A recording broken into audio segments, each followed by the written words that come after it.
Between Luton Town and Arsenal. Arsenal looking to extend their lead at the top of the Premier League table to 5 points if they can get the win this evening. Our referee, Sam Barrett, is all in black. He's just marching backwards out of the centre circle.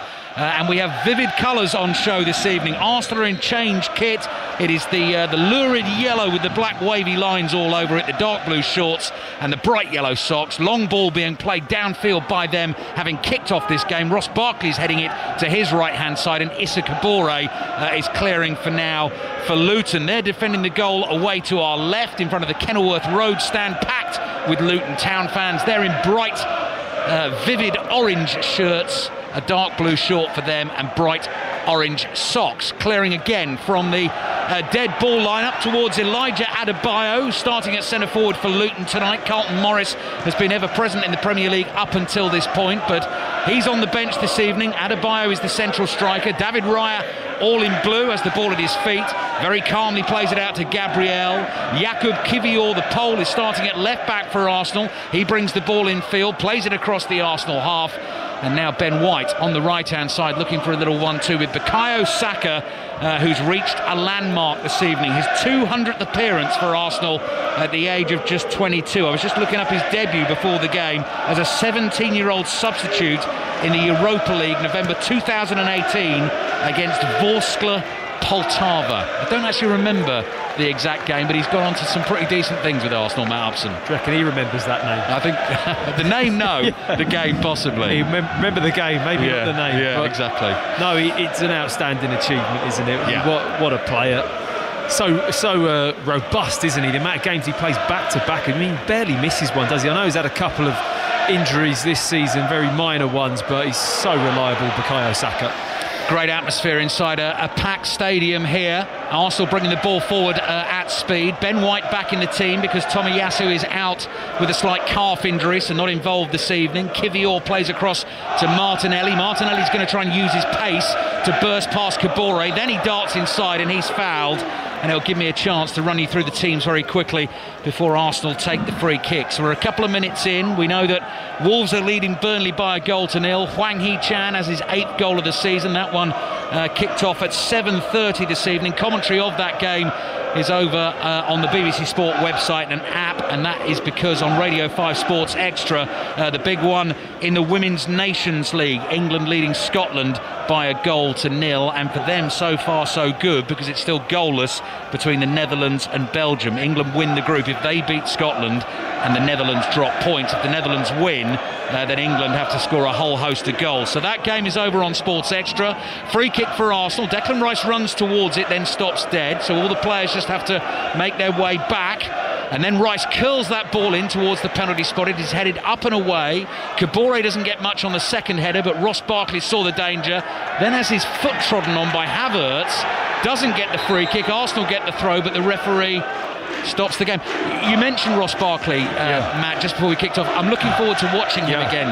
He's a really good player, isn't he? It's a different Ross Barkley, though, Ali. You know, you associate him with being that kind of attacking player, taking people on, driving with the ball.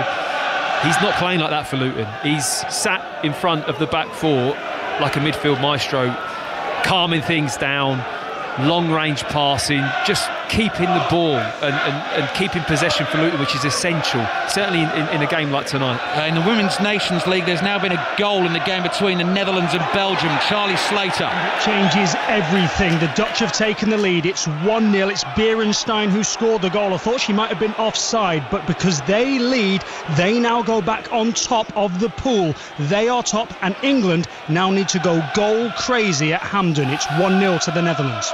And England still leading Scotland by 1-0. Slight stoppage in play here at Kenilworth Road. Gabriel Martinelli was caught, Matt, in the lower back, it looks like. Yeah, it was a real collision with Mengi, who got tight to him. It's one of those ones as a defender that is an accident, shall we say, and the knee just goes right into the back of Martinelli, who's actually in some discomfort. Yeah. He's laying on the floor and he was waving to the bench when he went down, like in serious pain. So, It was a good hit from Mengi from his point of view, but Martinelli felt the full brunt of it. So said the former England centre-back. Half-time at Molineux, Mike Maine. Wolves 1, Burnley 0 at the break. Hwang, 3 minutes from the end of the first half, sliding the ball home after Burnley were caught playing out from the back on the edge of their own penalty area. The Clarets will feel they've done enough to go in at least level. 2 really good chances just before Wolves took the lead themselves. 1 shot saved from Rodriguez. The follow-up blocks from the shot of Brownhill. But that's football. You've got to take your chances. Wolves have. Wolves 1, Burnley 0. Gabriel Martinelli eventually is back on his feet, but he's really struggling, isn't he? Grimacing in pain, hobbling badly as he makes his way towards the edge of the field. And ironically, actually, there was a couple of challenges in there when Martinelli got hurt. We're about to restart the game with a Luton free kick. So Mikel Arteta's close by, although he's not paying any attention to Martinelli at the moment. He's going to leave that to the medical team and just make sure that Arsenal are shipshape as they're down to 10 at the moment, with Martinelli taking a drink and waiting to come back on. Low free kick, sliced up in the air by Havertz, who jumps to try and win the header. Saka heads it forward. Jesus flicks it on. Barkley gets to the ball first for Luton. Little step over from him down the right. Clever pass in field, but Andros Townsend is outnumbered and loses it. Havertz takes it past Kabore. Kabore stumbles as he tries to make the challenge. Then Ødegaard just swings a left-footed pass out into space, which was meant for Saka, but Saka was a little bit further in field. It's gone out for a throw into Luton. Yeah, it's got the feel of a good game, hasn't it? We were talking beforehand about how a stadium like this can make the pitch feel really small and tight. Well, it's got that feel to it, and Luton at the moment have started with quite a high press actually. They're really trying to get after Arsenal a little bit and just raise the tempo of this game. Last 2 games for Luton at home, the 1-1 draw against Liverpool, where they were denied a win by an added time equaliser from Luis Diaz, who came off the bench, and then of course the 2-1 win against Crystal Palace. So belief certainly there for Luton as Gabriel plays the diagonal ball towards his fellow Brazilian Gabriel Martinelli, who's now getting booed because he seems to be moving freely again. Cross comes in with his right foot. Saka lays it off to Ben White inside the Luton penalty area. Saka comes back behind White to take the ball, crosses in with his left foot, headed away, and Ross Barkley controls on the edge of the D of the Luton penalty area, runs forward, then turns back and plays it back to Thomas Kaminski. It's just little things like that with Barkley, where it's just calm, isn't he? You know, when Luton are maybe a little bit under pressure or flustered, he just calms things down. 5 Live and BBC Sounds at Kenilworth Road. Attack developing for Luton. Jacob Brown looking for a pass down the left. It's beyond Alfie Doughty and goes out for a goal kick to Arsenal. Right, here's your teams. Luton have Thomas Kaminski in goal. 3 centre-backs tonight. They're without Tom Lockyer. So it's Tayden Mengi, Gabriel Osho and Amari Bell. So Bell moves from full-back or wing-back, if you will, to left-sided centre-back. Alfie Doughty comes in as left wing-back. Issa Kabore on loan from Manchester City as the right wing-back. Ross Barkley and Pelly Ruddock and Panzu in central midfield. Andros Townsend, Jacob Brown and Elijah Adebayo. Gabriel Jesus gets a first run at the Luton defence, spins, edge of the Luton penalty area and plays it back to Declan Rice. Graceful figure in the centre of Arsenal's midfield. Gabriel strokes a pass to Ødegaard, about 15 yards inside the Luton half. They work it to the right. Saka has a little dribble, attempted dribble, thinks about taking it past Doughty, but Arsenal decide to recycle and play back to Saliba. Saliba works it back to the right to White, and then White looks for the diagonal ball forward to Jesus, who tries to turn it round the corner to Havertz. That doesn't come off, but the clearance from Doughty only as far as Ødegaard, played into the feet of Saka. Good tackle on Saka. Ball is loose on the edge of the penalty area, and Townsend reacts quickly for Luton to play it back to Thomas Kaminski, who's in dark purple in his goalkeeping uniform for Luton tonight. Clears downfield with his right foot, and Arsenal collect possession. That tackle had to be right from Doughty there, didn't it? Feared the worst when I saw him scampering towards the ball, and there was a couple of Arsenal bodies in the box, but really timed it well. Theatrical tumble from Jakub Kivior in front of us. The Luton fans aren't buying it. I think what shows you that his foot was trodden on, his right boot's come off. Yes, usually a sign, isn't it? Yes. So Arsenal get the free kick. So, Wolves Burnley, commentary online this evening. Scotland England in the Women's Nations League on Sports Extra. Tomorrow night on 5 Live. Aston Villa against Manchester City in full, kicks off at 8:15. We've got Manchester United Chelsea on Sports Extra. The other 4 Premier League games all available as commentaries online. And then on Thursday night, commentaries on Everton Newcastle on 5 Live. That kicks off at 7:30, and Tottenham West Ham starts on Radio 5 Sports Extra. 8:15 kickoff. Second half will then be on 5 Live. Boos again from the Luton fans. Yeah. Doughty's challenge on Saka. Saka wins the free kick. I mean, I really like the way Luton have started this game. They're being physical. They're trying to get tight to Arsenal. Doughty just leaving a little bit on the back of Saka. Okay, yes, it's a foul, but it's just the intent of Luton wanting to get after Arsenal. They're not going to make it easy for them this evening. Luton 0, Arsenal 0. Ball played to Ødegaard. I'm hearing 2 quick goals have gone in the game in the Women's Nations League between Scotland and England. Gavin Wallace. They have indeed, Ali. They have indeed. Lauren James, our first one just outside the box. It was a shot at goal. It was deflected into goal. And the second one, wait till you see this one back. It's a worldie from 20 yards out with the inside of the right foot. Curls it well beyond the Scotland goalkeeper into the top corner. England, as it stands, Ali, need one more goal to qualify. They have to keep scoring tonight to keep that chance alive. Scotland 0, England 3. Scotland 0, England 3, but the Netherlands lead Belgium by 1-0, which is why England need to get a goal further ahead, as Gavin's just explained. 0-0 between Luton and Arsenal. Townsend, quick pass out to Kabore, stretches, just keeps it in play, then it gets away from him. Kivior slides in, knocks it out for a throw to Luton. Yeah, Osho, Mengi, Bell, they're all getting really tight into Jesus. There was Osho that time, the middle of the 3 centre-backs. Came out from the back 3, really went all the way in with Gabriel Jesus, didn't allow him any time on the ball and won it back for Luton, and then they could play from there. It's very much the kind of fashion that this game has started. It's really competitive. Thomas Kaminski, the Belgian, enjoying a good first season with Luton, plays the ball out again. Mengi drives a high diagonal ball. Adebayo chests it down. Jacob Brown, the Scotland international, releases to Ruddock Panzu. Plays across to Amari Bell. Doughty wide on the left-hand side. Good patient build-up from Luton. Jacob Brown involved again. Now Ross Barkley, who celebrating his 30th birthday today, by the way. So happy birthday to Ross Barkley. Plays to his right, Mengi. Mengi comes back to Osho. Osho plays across the Luton half to Bell. Barkley, quick 1-2 with Bell, and then Bell takes it past the on-rushing Martin Ødegaard. Looking for the 1-2 with Doughty. Arsenal have won it with Saka. Saka is pulled back. The referee's got a good view of that. Free kick for Arsenal. Yeah, maybe just not a booking from Bell as he's the wrong side. I think he just about gets away with it. He does tug Saka back, but not quite obvious enough for the referee to get a yellow card up, but it was close. Arsenal have taken their free kick.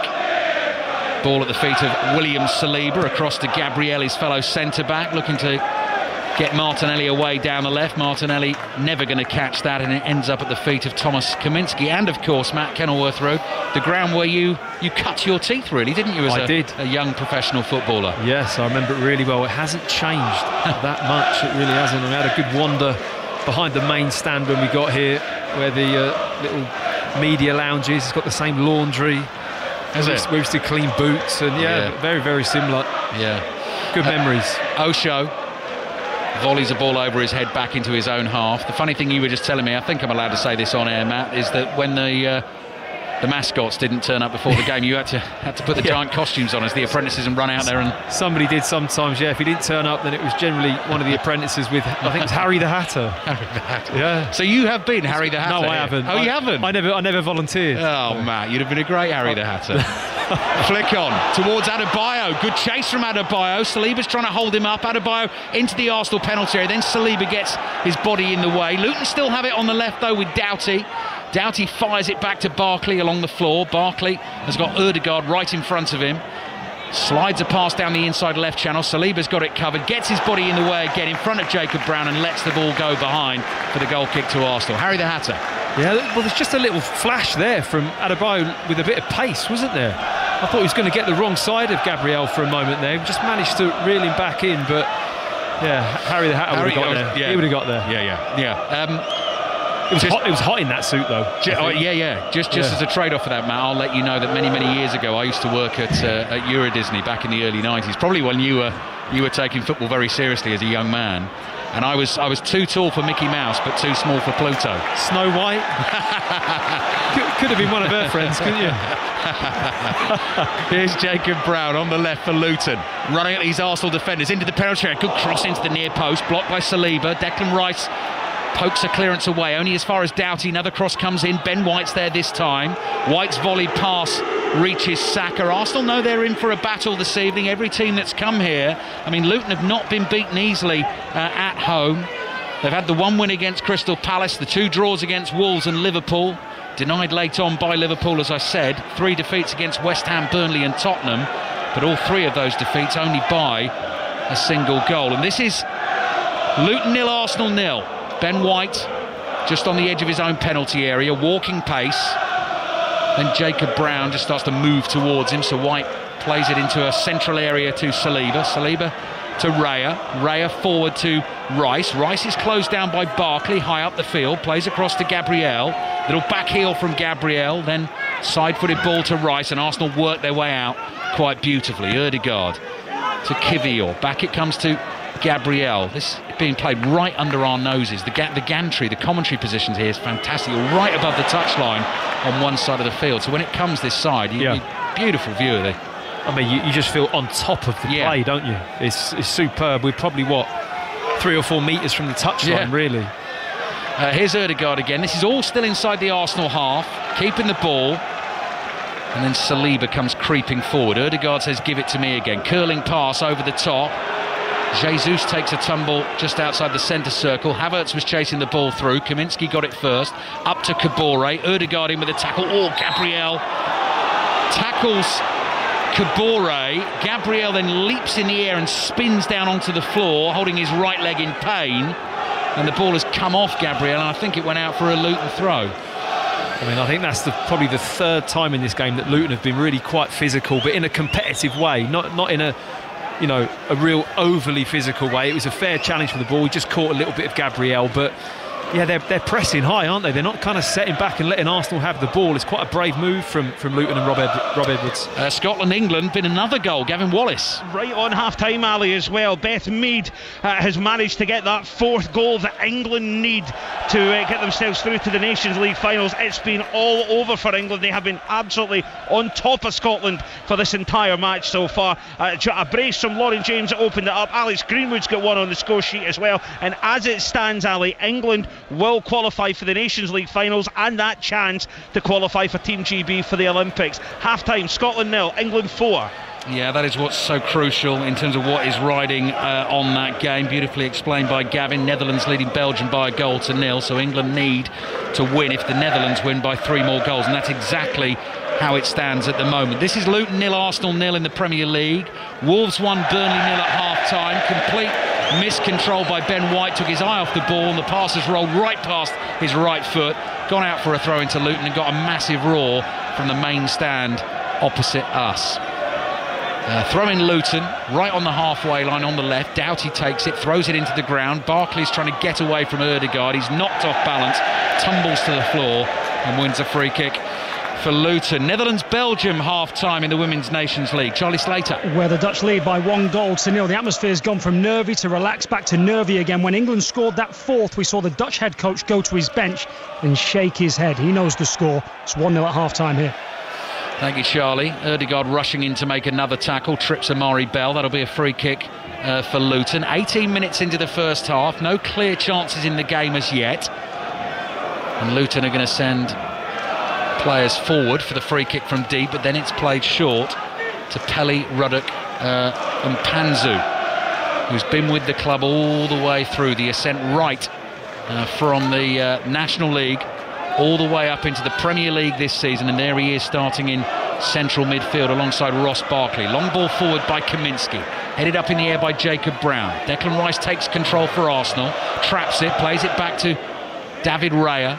Raya's spinning clearance reaches the halfway line, headed forward by Mengi. Rice controls on his chest, again takes his time, picks his pass and rolls it to the right to Ben White. Saka's first touch takes him back into his own half. 1-2 with White. Ødegaard's waiting for a pass if it comes, but it comes back to Rice. Great chasing from Barkley.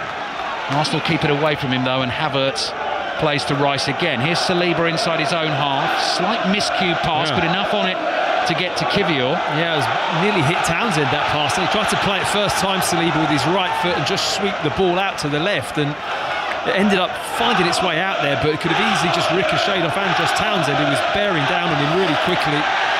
Kivior turns into trouble. Andros Townsend wins the ball for Luton. Flick back here to Amari Bell. Under pressure from Jesus, and Bell wanted to put a lot on that pass, and he's made Kaminski, his keeper, have to chase all the way back to the byline. And all he can do is knock it out for a throw. And Jesus gets the ball, which bounces off the hoardings, throws it to Saka. Saka's cut back. Martinelli's shot, and it ends up in the back of the net. And all of that came from an overhit back pass by Amari Bell. It led to the throw that Arsenal were allowed to take quickly. Arsenal switched on like a flash there, and Martinelli didn't catch the shot cleanly, but it was enough to beat Kaminski, and Arsenal tonight could be going 5 points clear at the top of the Premier League. Luton 0, Arsenal 1. We'll talk about finding a different way to win a football match or score a goal. This is just brilliant from Arsenal, it really is. Yes, we can look at the poor back pass that put Kaminski in trouble. I think he's got to really put his foot through the ball and put the ball in the back of the stand. He just kind of rolls the ball out, and it's so quick for Arsenal to get hold of it, but they don't sit on their heels, do they? They're right up the pitch. The throw-ins early. Saka then takes it into the box. Martinelli's arriving at the back post. He just gets there before Mengi, and like you said, he just skims that ball, cuts across it into the bottom corner. I mean, it's just a brilliant goal in terms of urgency and awareness from Arsenal to see that opportunity and then seize it. It's just top play. You're absolutely right, Matt. Luton gets slightly unlucky in a sense. I mean, you're right, Kaminski should have hoofed it. It's got to be in the back roof. of the stand, doesn't it? Exactly, because it bounces back. It gave Jesus the chance to take the quick throw, but it showed that everyone, not just Jesus, everyone tuned in, was switched on. Exactly. Havertz down hurt. He's fouled on the edge of the Arsenal penalty area. I can tell you as well, it's half-time now in the FA Cup second round tie between Alfreton and Walsall. Chris Coles. It's 0-0, but this is everything you'd want from an FA Cup tie. Combative, aggressive, a bit of needle, and plenty of chances for both. Alfreton's best via long throws. Walsall had the ball in the Alfreton net early on, but disallowed for a push on the keeper. Lively, but goalless. Winners of that tie away to Southampton in the third round, so a real prize for the winners there. They're back underway at Molineux. Second half, Premier League tonight. Wolves Burnley. Mike Minor. And it's Wolves 1, Burnley 0, just underway at the start of the second half. Hwang's goal in the first, the difference. Burnley taught a lesson in having to take your chances. They have started the second as they started the first on top and keeping Wolves in their own half. Wolves 1, Burnley 0. Luton 0, Arsenal 1. Midway through the first half here on a chilly night at Kenilworth Road. Gabriel Martinelli, that's only his second Premier League goal of the season. The other one was quite a crucial one, though. That was the winner at home against Manchester City. But as we were saying, Matt, Jesus switched on, Saka switched on, Martinelli switched on. I think that's quite an important goal as well from Martinelli, because it's this type of fixture, isn't it, where you capitalise in those moments. It's been quite a, I say scruffy game, it's just been a really intense game. Nobody's really got control of it. Arsenal haven't been allowed to play their controlled passing football, and that goal has just settled things down for Arsenal. Kivior's ball into the penalty area. Jesus chests it down. Havertz tries to get the shot away. Scramble clearance to the edge of the box. Havertz nods it down. Jesus shoots through the legs of the defender Mengi, but it ends up in the arms of Kaminski, and that's a comfortable save for him. And he rushes out to the edge of the box, thinks about trying to get Luton away quickly, and in the end decides to hold on to the ball. The Scotland-England game in the Women's Nations League, also available on BBC One tonight, by the way, so you could always sort of have an eye on that on the telly, turn the sound down and have a listen to us. And the FA Cup game, Alfreton against Walsall, that's available via the iPlayer and Red Button if you want to watch that one. As Chris was saying, 0-0 at half-time, winners away to Southampton in the third round of the FA Cup. Luton 0, Arsenal 1, so as it stands, Arsenal going 5 points clear at the top of the Premier League table, with Liverpool away to Sheffield United tomorrow. Chris Wilder back in charge there. And our commentary game on 5 Live, the champions Manchester City away at Aston Villa, whose home form and home record, end of last season all the way through this season, has been fantastic. That should be some game now. Jacob Brown on the ball for Luton, running at Ben White, hits it hard with his left foot and wins the corner. Well, that chance again comes from Osho, the middle centre-back, going all the way tight in with Gabriel Jesus. He has a touch to try and control it. It's not a bad touch, but he's so committed, Osho, that he just toes it away from him, wins possession back. Luton are then on the attack. They really are playing on the front foot. This is a confident Luton performance at home. Alfie Doughty gets ready to take the corner from in front of the main stand on the opposite side of the ground to us. One tall floodlight pylon, the metal work of it, just away to his right. Both arms held in the air. Away swinging corner. Headed in by Osho. Now Arsenal don't concede many goals away from home, and you can hear what that means to Kenilworth Road. Great delivery from Doughty. Oshie up high, powered the header into the top corner, and David Raya couldn't do a thing about it. Osho's equaliser makes it Luton 1, Arsenal 1. That's a brilliant header from Osho, who made the chance happen with his defensive play. He started the game really well. He's enjoying that middle role of the back three. Gives him a bit of freedom to go and get tight in the middle of the pitch, but he gets his head on this. He comes onto it. Arsenal just can't get a head on the ball. It's a great delivery, but a powerful header back across the goal, right into the corner. Raya has got absolutely no chance. He's got a bit of power and he's guided superbly into the far corner, just about a yard inside the post. Luton have deserved it, Ali. It's only the fourth goal Arsenal have conceded away from home in the Premier League this season. A couple at Chelsea when they weren't really at the races, managed to scramble a 2-2 out of that one, really improved in the second half. The controversial one that beat them away at Newcastle. And now this goal this evening from Gabriel Osho makes it Luton 1, Arsenal 1. We've got a game on our hands, 20 minutes remaining in the first half. Long way to go tonight. Luton starting the night just outside the bottom three, a couple of points ahead of Everton and Burnley. Saka's on the ball for Arsenal, wide on the right, trying to get past Doughty. Knocks it past him, but it's cleared away by Bell for Luton. Down the left-hand touchline, stooping header won by Saliba, throwing for Luton. I mean, Jacob Brown is really enjoying his start tonight. You can tell he's a player in confidence. He's all over the pitch, tracking back, tackling Saka there, trying to run forwards. Like every Luton player, real energy inside Kenilworth Road this evening. Given all the football we've got going on the network this week, Football Daily podcast, more important than ever for you. Available via the BBC Sounds app. If you're not already subscribed, get that BBC Sounds app, search for the Football Daily. Click subscribe and it'll be there for you in your inbox every morning. All the reaction, all the post-match reaction, debate analysis to these games, all these commentaries we've got this week as the ball is headed away by Ruddock Panzu. Brown gets involved. Arsenal have won it back though inside the Luton half. Saka stumbles, picks himself to his feet, plays the pass to Ødegaard, has to stretch to control that, does well. Little clever ball to Jesus, who powers a shot into the near post, hits Kaminski, and Arsenal win the corner. Well, that's a smooth manoeuvre from Gabriel Jesus. Really scrappy build-up, Luton fighting for every ball, but Arsenal get it into the box. A little slip pass from Ødegaard. It's very, very kind of narrow angle to the side, but he takes it so well. He's got this kind of body movement, Gabriel Jesus, where it's just like a smooth flow, isn't it? He just really throws a defender, allows the ball across his body and just powers it into the near post area. Arsenal corner away to our left in front of the Kenilworth Road stand. Luton 1, Arsenal 1. Saka will deliver it. Goes short and low to Martinelli, who turns inside the Luton penalty area, tries to feed it back to Saka. Kabore too clever for that, blocks it. Martinelli goes down, wants a free kick, not given. Last touch came off him, and it goes out for a Luton throw. And I can just see there's a banner up there. Do you see? That's the David Priest stand there in between the main stand and the Kenilworth Road stand that says 10 years of Pele Ruddock Panzu, who I think in January 2024 will celebrate 10 years at the club. And when he joined, when he first played, Matt, they were playing in the conference, and you know, amazing story. It is, isn't it? Amazing story, yeah. And Luton Town now in the Premier League and mixing it with the likes of Arsenal. Saka lobs it forward. Jesus goes down holding his mouth as if he was elbowed by Amari Bell. He was trying to get past Bell and Bell was just holding his position, but Jesus very clearly intimating that he's taken a whack in the chops. Yeah, Luton aren't messing about this evening. They are up for this game. He just catches Jesus a little bit, but he's well within his rights just to get his arm across and shield him from going past him. Nothing wrong with that. It's just been a really good physical start to the game from Luton. Ross Barkley brave on the ball there. He had two Arsenal men on him. Turned Ødegaard, was running away from him. Ødegaard's fouled him. Then he takes the free kick. Barkley, diagonal ball, looking for Kabore's run down the right. Kivior heads it away. Andros Townsend to it first. Right-footed cross from him. Declan Rice reads it beautifully, heads it down. Havertz's pass, not enough on that. Kabore in with a challenge. Kivior clears for Arsenal up to the halfway line. Headed forward there by Mengi. Barkley heads it to his right. Townsend reads it again. Townsend then just shielding the ball. Caught by Kivior.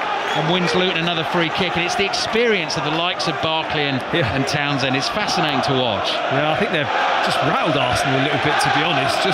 I don't think they were expecting this kind of intensity with the way Luton have started. They've just been everywhere, all over the pitch. Like you said, Townsend using his body brilliant there. Kabore's anticipation to win the ball back in the corner. They're just not giving Arsenal a moment. It's really got Kenilworth Road jumping. 1-1. Ross Barkley waiting to take this free kick. 7-8 yards inside the Arsenal half. About 15 minutes remaining in the first half. Drills it high with his right foot. David Raya calls early, comes to the penalty spot and catches that very easily. Under no pressure at all. Raya then slings it out underarm, puts as much on it as he can to get it to Ben White. Oh, Doughty's done well. Takes it off Saka, keeps his run going. Declan Rice comes across to try and cut out the danger. Battles with Doughty, but Doughty's won it back. Then he gives it away.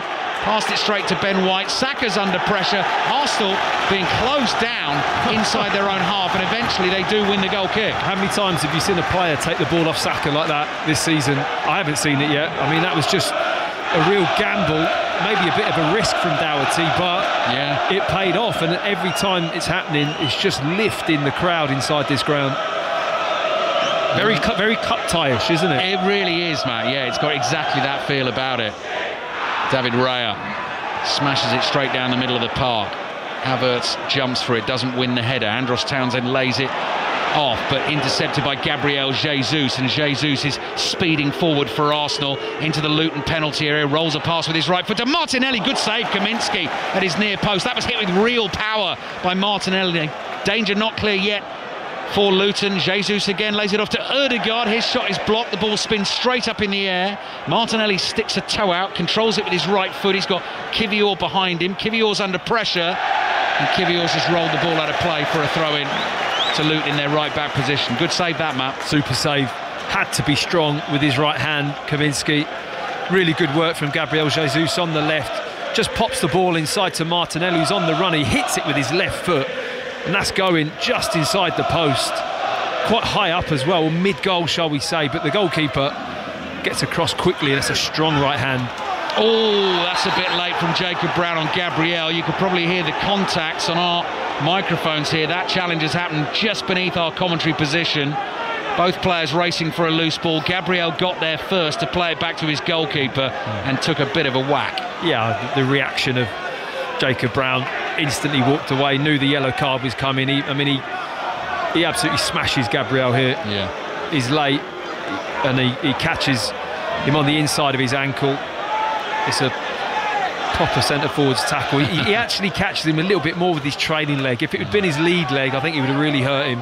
But nonetheless, it's very late and certainly a yellow card. Enjoying this one on 5 Live and BBC Sounds in the company of the former England defender Matt Upson. The first time these two clubs have played each other since they were in the top flight together in 1991-92, so pre-Premier League. Last time they played each other, Luton beat Arsenal 1-0 on Boxing Day with a goal from Mick Harford. Boxing Day 1991, which was the day after Rob Edwards' 9th birthday. Rob Edwards' birthday is on Christmas Day. Were you dressing up at Disneyland around that time? Or? 91. I was about to. It was about 6 months before I was doing that, actually. I can't get this picture out of my head. I literally can't eject it. Throw in for Arsenal. Jesus jumps to try and win the header, volleyed away by Mengi, but only as far as Kivior controls it. Not a good pass. Adebayo's back there trying to win a tackle for Luton.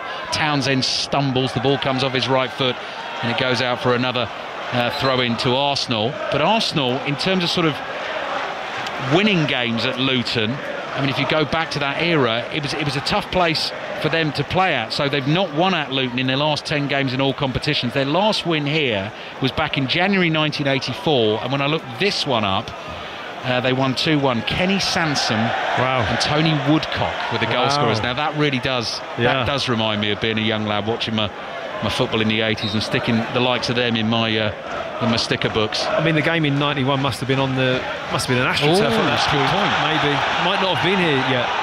Throw in, which I think the Luton fans over there in the Bobber stand felt was a foul throw by Kivior. Arsenal, meanwhile, a switch play over to the right-hand side. 1-1, 11 minutes to go in the first half. Jesus lays it off to Saka. Saka doesn't deliver the cross. Short pass to Ødegaard. Back it comes to Saliba. Arsenal being forced back here. Then they go wide right to Jesus. Jesus getting a bit of stick from the home fans at the moment. Ben White's offside as he leaps to try and win a header inside the Luton penalty area. And Luton have played a really good game so far in the first 35 minutes of it. Luton 1, Arsenal 1. Scotland-England back underway in the Women's Nations League. Gavin Wallace with the latest. 47 minutes on the clock, Ali. Scotland 0, England 4. As you say, we're just underway. Scotland with a decent chance there, tested Mary Earps early doors, but as it stands right now, England will qualify for the Nations League finals, and of course that chance to get Team GB to the Olympics in France. Scotland 0, England 4. Yeah, that's because the Netherlands are leading Belgium by a goal to 0. Wolves are still leading Burnley by a goal to 0 in the Premier League, and that will be finished way before this one because it kicked off at 7:30 this evening. Commentary on Wolves Burnley available for you if you want it via the BBC Sport website and app. Scotland England on Sports Extra tonight. Jesus runs into Bell. Both of them end up on the ground. Referee and assistant referee not interested. Jesus is immediately on his feet. Bell's taken a while to get back vertical. Townsend plays a pass back to Kabore. Here's Mengi, former Manchester United man. Right-footed pass, gently back to his goalkeeper, Kaminski. Kaminski one touch and then lofts one downfield. Brown wins the first header. Adebayo chests it down. No challenge on him. And then unfortunately for Luton, passes it straight out of play because Doughty was already on his bike down the left. Yeah, he's on his bike every time. Doughty on the left-hand side, that left wing-back position. The moment the ball's in the middle of the park for Luton, he's on his bike looking to get in that space behind Ben White, who's at times quite advanced actually. Gets up and supports Saka quite a lot. Ødegaard on the ball for Arsenal inside the Arsenal half. Luton bringing that press up. Barkley's high up the pitch here with Ødegaard on it. Barkley's following him everywhere. Goal in Scotland, Gavin Wallace. Yeah, and it's going really well for England now. This is exactly the start they wanted, Ali, to the second half. It was Fran Kirby just coming inside the box, just right into that corridor of doubt. The ball was put in, and she was making no mistake to put it beyond the Scotland goalkeeper. Scotland 0, England 5. And of course, as we know, that means they'll get the chance to, they will qualify for the Nations League finals, and that chance to qualify Team GB for the Olympics. Yeah, it gives them an extra little cushion at the moment as well, with Netherlands leading Belgium by a goal to 0. Scotland-England commentary continues on Radio 5 Sports Extra. You can also watch it on BBC One. Last 10 minutes of the first half here at Kenilworth Road. Doughty just keeps the ball in play and then just picks himself to his feet in time to get there before Saka was able to take it off him. There isn't a moment in this game at the moment, is there? Nobody has any time. No. I don't think the goalkeepers have any time when they've got the ball at their feet. There's just pressure coming from every angle. It's great to watch. Luton fans roar another decision that goes their way. That was Adebayo jumping with Saliba. Saliba's fouled him and his arms wrapped around him, so it's a free kick for Luton just inside the Arsenal half. Martin Ødegaard is putting forward Arsenal's complaints about that decision, but the referee Sam Barrett, 6th Premier League game of the season for him, not having any of it, and he jogs off to take up a position to watch this Luton free kick. Alfie Doughty over it for Luton, stands it up high, chips it into the penalty area. Adebayo tries to nod it down. Arsenal managed to whack it away to the halfway line. Kabore is there. First time pass from him to Kaminski. Gabriel Jesus comes running in to try and challenge. That run is blocked by Bell, and then it's thumped forward by Mengi and straight out for a throw-in to Arsenal. Kivior wants to take it quickly. Declan Rice in position for him, right underneath our noses. Rice looking for an option. Back to Kivior. Andros Townsend sprinting across to make sure there's not an easy pass down the line. Pinocchio, did you ever try that one? Pinocchio. Yeah. Oh, I see. You're going back to the costumes. You brought it up. No, I did bring it up. You're right, I did. Here's Jesus. I've been Pudsey Bear before. But that's not Disney, obviously. That's more a BBC thing. Here's Ødegaard. A little back heel. That's clever. There were 2 Luton men on him. Finds Saka. Saka plays back to Saliba.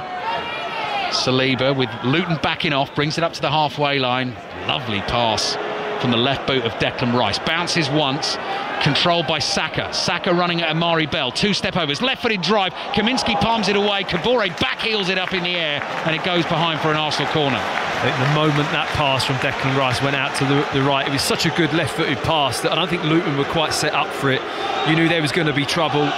Saka cutting onto his left foot.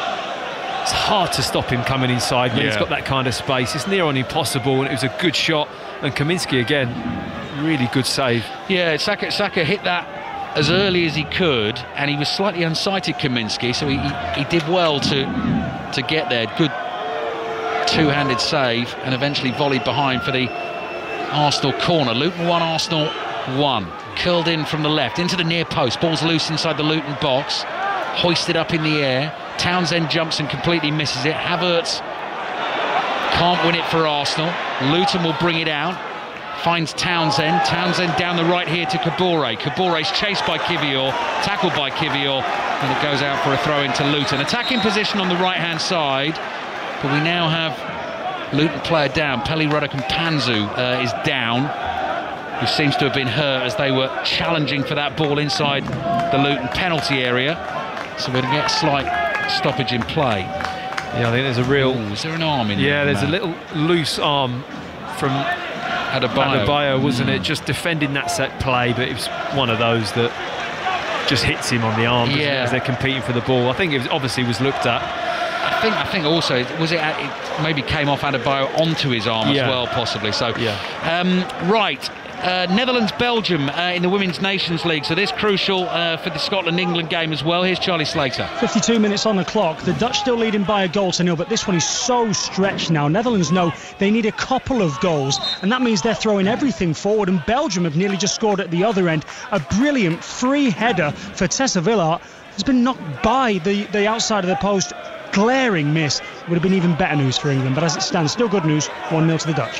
Yeah, that's right, because England are leading by 5 goals to nil against Scotland. They need to win the game if the Netherlands win by 3 more goals than the Netherlands do. Luton have taken their throw.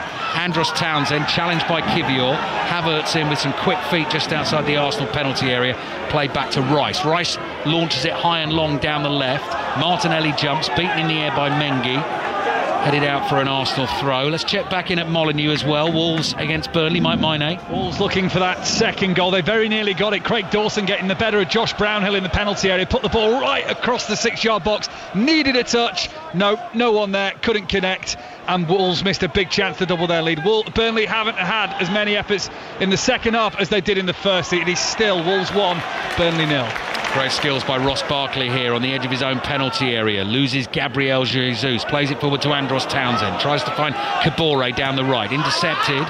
And then Kivior. Martinelli is caught. Down hurt. He's rolled off the pitch. Andros Townsend with the challenge. Mikel Arteta has come over to check that his man's okay. Play continues. Martinelli seems to be in some pain. He was in some pain with that back injury, but kind of got up and ran it off all right, didn't he? Goal in the Netherlands-Belgium game now. Back to Charlie Slater. The Dutch have scored. Lenneth Beerenstein again tapping in, but should have been disallowed. They're offside in the build-up. It means that the Dutch need to score one more goal. If they do that, they'll go back on top of the group again. 2-0. Yeah, the key difference is 3. From England's point of view, they need to score 3 more than the Netherlands if both countries win. So Netherlands have 2, England have 5. They're leading Scotland by 5 goals to nil in the second half. Martinelli getting booed by the Luton fans, back on his feet. Kabore's won a tackle, but he's knocked the ball all the way back, almost to his own dead ball line. So he goes scampering after it, finds it, clears. Adebayo chests it to Townsend. Townsend lobs it forward for Jacob Brown to chase. Ben White is across. Those two are wrestling with each other, and Jacob Brown is penalised, and that's a free kick for Arsenal. They take it quickly. Martinelli, Barkley comes sliding in on Martinelli. Ross Barkley's going to get booked for the challenge. Martinelli saw it coming and leaped over it, and I think Mikel Arteta feels that Martinelli is being targeted by the Luton players. Yeah, he's getting kicked all over the pitch at the moment. I mean, the referee's let a couple go, and I think a couple of them haven't actually been fouls. They've just been hard contested challenges, and he's got the brunt of them. But that one there was very late from Ross Barkley. I think that he decided to go for it, and halfway through making that tackle realised he was nowhere near it and wanted to kind of pull out of it, but couldn't because momentum was just taking him straight into Martinelli, and it was literally right at the feet of Mikel Arteta as well, which doesn't help matters, does it, when he's remonstrating with the referee as well as to how bad the tackle was. You're always going to be in trouble. Matt Upson with us here on the gantry at Kenilworth Road. Luton 1, Arsenal 1. Closing stages of the first half. Ben White level with the edge of the Luton area. Dummies across, now gets the ball back from Saka, stands the ball up. Jesus can't miss. Brilliantly worked goal by Arsenal, and Gabriel Jesus has only his 2nd Premier League goal of the season. shush, but it was Ben White's deliciously floated cross that the Luton defenders could only watch as Jesus leapt and nodded in from close range. Arsenal back in front, Luton 1, Arsenal 2. Yeah, they're just showing real flashes of class at times, Arsenal. You can see they're a team at the top of their game because they're just capitalising on moments. There haven't been many moments in this game. I've been so impressed with the way that Luton have set about them, but it's just lovely play. The run from Ben White's clearly onside, great pass from Saka in behind, but the dinked cross is perfection. It's just inviting, saying please come and head me in, and Gabriel Jesus obliges. He's in the air, he's got plenty of time to judge the flight of the ball. He hangs in there and he just punches it into the back of the net. It's a really well worked goal from Arsenal. So Arsenal again in a position to extend their lead at the top of the Premier League table to 5 points. 5 points ahead of Liverpool, who are away to Sheffield United tomorrow. That's one of our commentaries available on the BBC Sport website and app tomorrow. They'll be 6 points ahead of Manchester City. We've got Aston Villa against Manchester City in full here on 5 Live. 8:15 kickoff. Manchester United, Chelsea tomorrow night. Full commentary on Radio 5 Sports Extra. Gabriel Jesus now gets booked.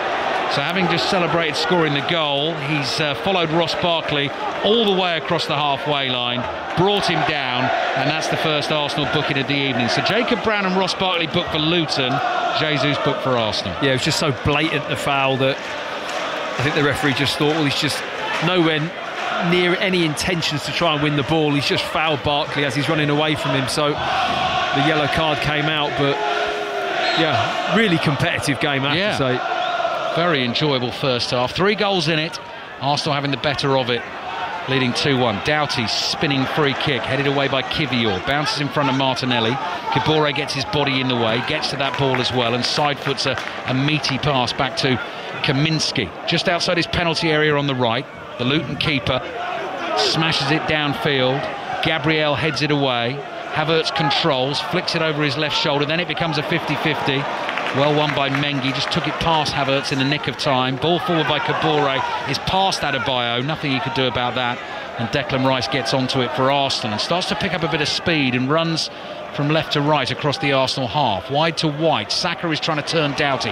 White continues his run down the right-hand side. White then flicks the ball back in field. It doesn't reach Ødegaard because Ruddock Panzu is there to intercept for Luton. Doughty chips one away with his left foot. Rice heads it forward for Arsenal. Breaks again to Luton. Here's Adebayo, the big tall centre forward on the left. He's tackled, throwing Luton on the halfway line. And there's always someone on the run. Somebody has the ball. There was a run from Townsend from the right all the way across to the left there because Adebayo had the ball and he could have just slipped it down the line. It got tackled, but there's an option for every player when they have the ball. It's been that kind of game. Nobody's kind of sat back and just waited to see what was happened. Both teams have been really high energy, been really impressed with the movement off the ball. Luton are giving away inside the Arsenal half. Rice quickly forward to Jesus, who was trying to turn away from Amari Bell.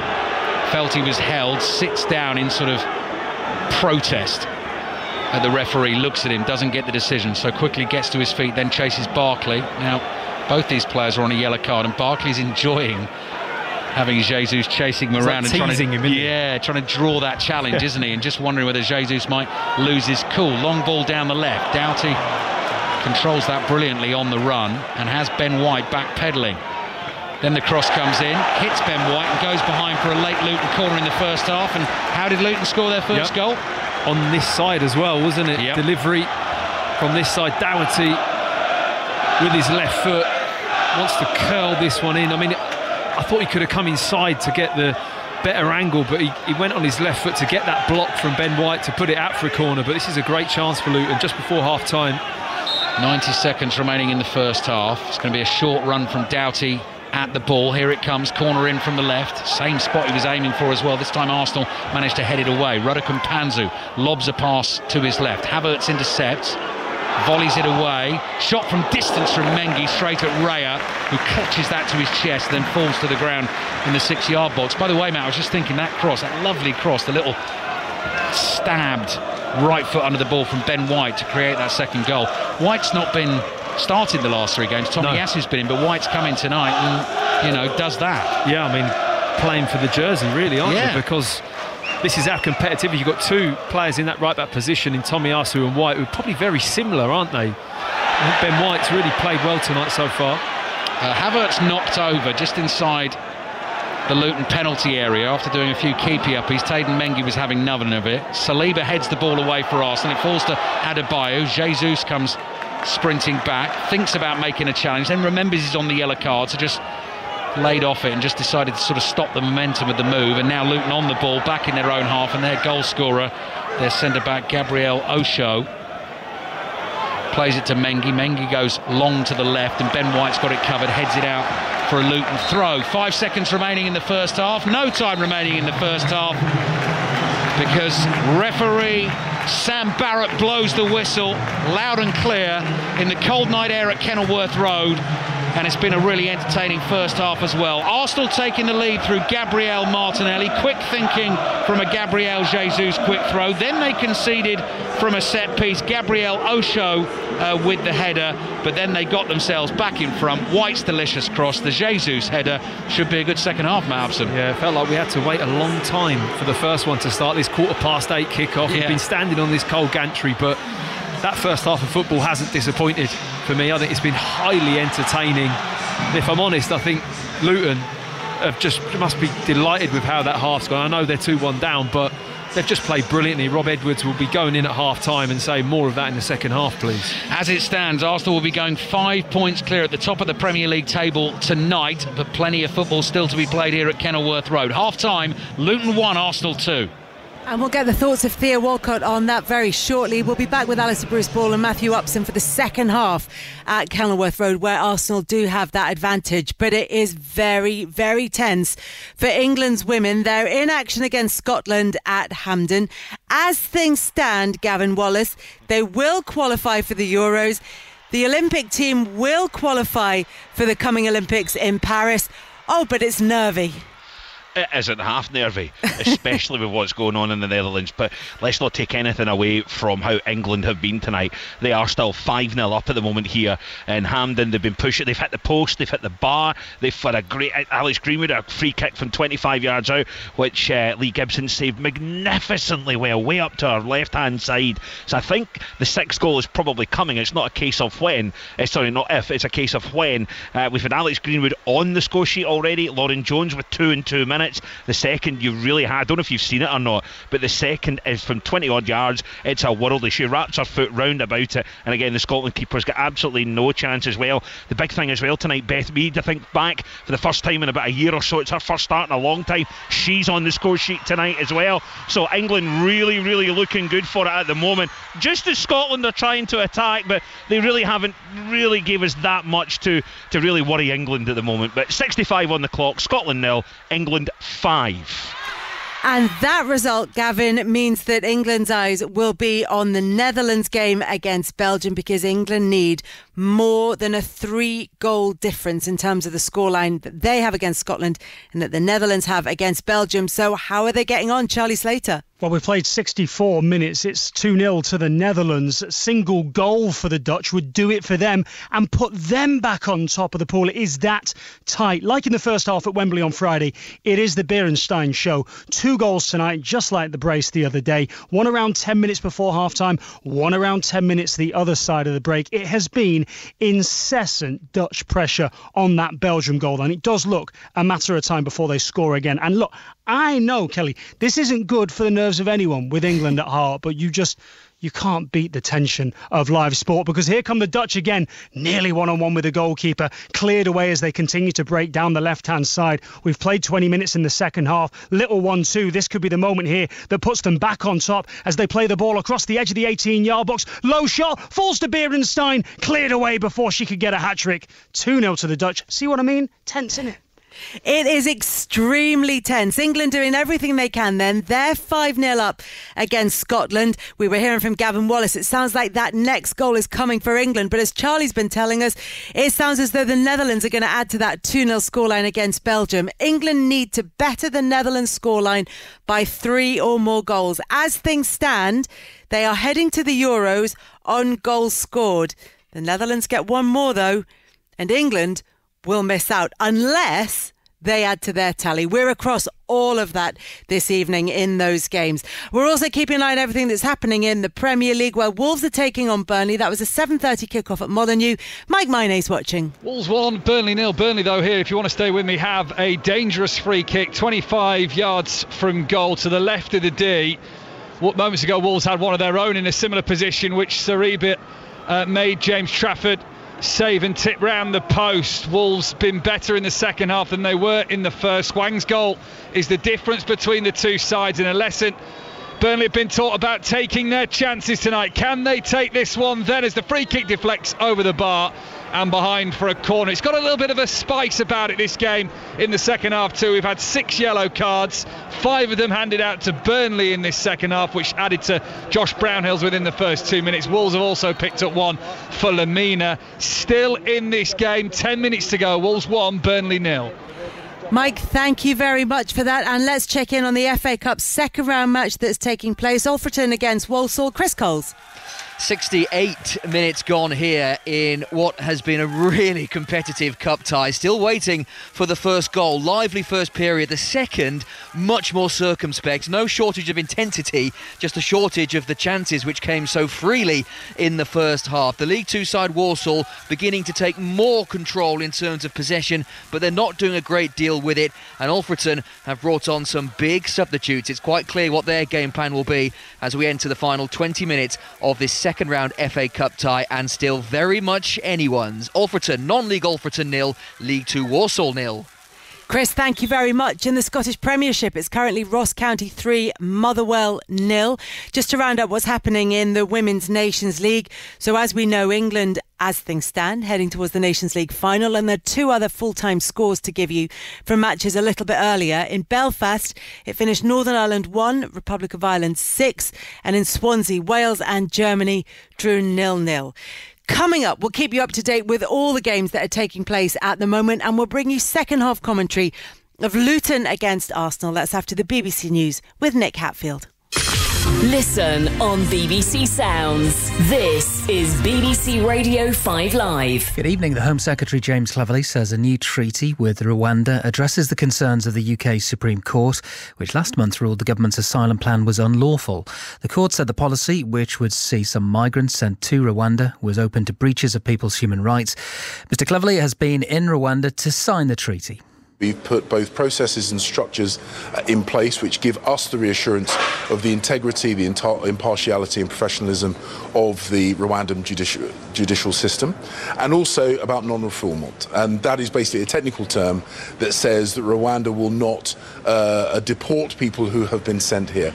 We have now got an internationally recognised, legally binding commitment from the Rwandan government on those issues. The Israeli military says it's been engaged in the heaviest day of fighting since the start of its offensive in Gaza.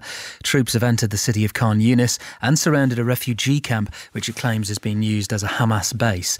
The Health Secretary, Victoria Atkins, says it's disappointing that junior doctors in England are planning more strike action over pay. Their union, the British Medical Association, has walked away from negotiations, saying an extra 3% is not credible. Junior doctors will walk out at the end of this month and in January. And Denny Lane, lead singer of the Moody Blues and a guitarist with Wings, has died at the age of 79. He co-wrote Mull of Kintyre with Sir Paul McCartney.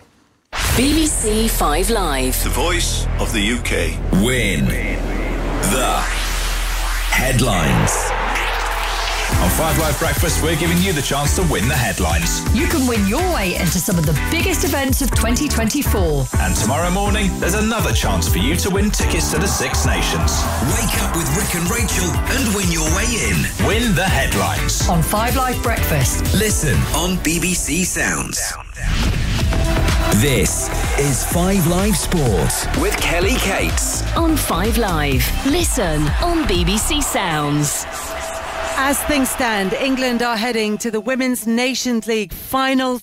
They are 5-0 up against Scotland, and Gavin Wallace, they're pushing for more. More they really are. I think it's just that case of when it comes. Although Scotland just a minute ago there at the Aston Villa forward, Kirsty Hansen was through on goal. Mary Earps come out, slid out, she spilt it. However, Kirsty Hansen put it just beyond the post. But England have got a free kick in a dangerous area out wide here. They're lining up just on the outside of the box. We played 72 minutes, and as we say, as it stands with the score Scotland 0, England 5, they will go through to the Nations League finals, and of course that chance to get Team GB to the Olympics. And that 5-0 scoreline, coupled with the Netherlands' 2-0 lead over Belgium, enough for England by just one goal. But it could swing if the Netherlands get another, and they're pushing. Charlie Slater. Oh, not half. If you'd have thrown to me 10 seconds earlier, you'd have heard me make some very odd noises. We've got less than 20 minutes left. The Dutch have nearly scored just now to make it 3-0. Vivian Miedema off the bench, the Arsenal striker, has scrambled it into the box, and Martins has put it just wide. So a reminder, if the Dutch get another goal now, they will go back on top of the group. Here is the corner, knocked into the box. The game, Kelly, is so stretched as it's headed away out towards the edge of the pitch. Looks twice as big as when the game started. So much room out there. Wouldn't even rule Belgium going up the other end and getting a goal, as Tessa Villard should have done about 5 minutes or so ago. As it stands, Netherlands 2, Belgium 0. Substitutions and cavalry on the way for the Dutch. Charlie, thank you very much. Charlie Slater then is watching that one. Gavin Wallace is keeping an eye on everything that's happening at Hampden between Scotland and England. You can listen to commentary of that on 5 Sports Extra with Vicky Sparks and Karen Bardsley. And coming up here on 5 Live Sport is the second half of Luton against Arsenal. Arsenal have a 2-1 advantage. Theo Walcott is with us. Theo, you thought this one might be tighter than most people would predict, and that's exactly how it's working out. Yeah, do you know what? I think the fact that Luton have started, the intensity Matt was saying in the commentary, just how the pressure, but it's just how long they can keep on going really at that intensity.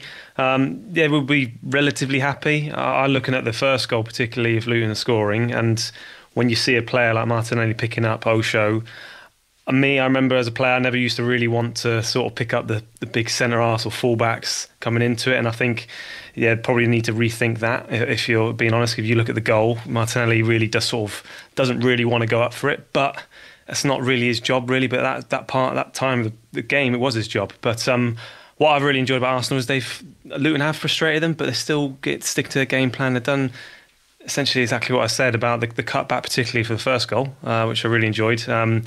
That's, like you teach kids to play the rest whistle, and Arsenal caught Luton off guard. They got punished. And then the second goal, Ben White, for me, that's a training ground goal. That is basically a training ground goal, and that's the sort of goals that managers just dream of, because all the hard work you do each session, and they're just the drills you do constantly, and when they pay off in a game, it's music to their ears. But Luton, I think will be relatively happy. I just think I'm not so sure if their fitness levels will be able to keep up to Arsenal's possession stats, particularly. They're going to keep the ball so often. So, but they've got to be proud of themselves, Luton, and the fans as well. It's really, like the guys are saying on comms, it has got a cut feel about it. It really does.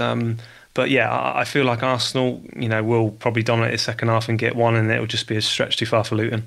And it's making it quite a physical game, that atmosphere. You can feel that feeding onto the pitch. I know Arteta's been a bit annoyed about some of the challenges on Martinelli in particular. Isn't he must? Yeah.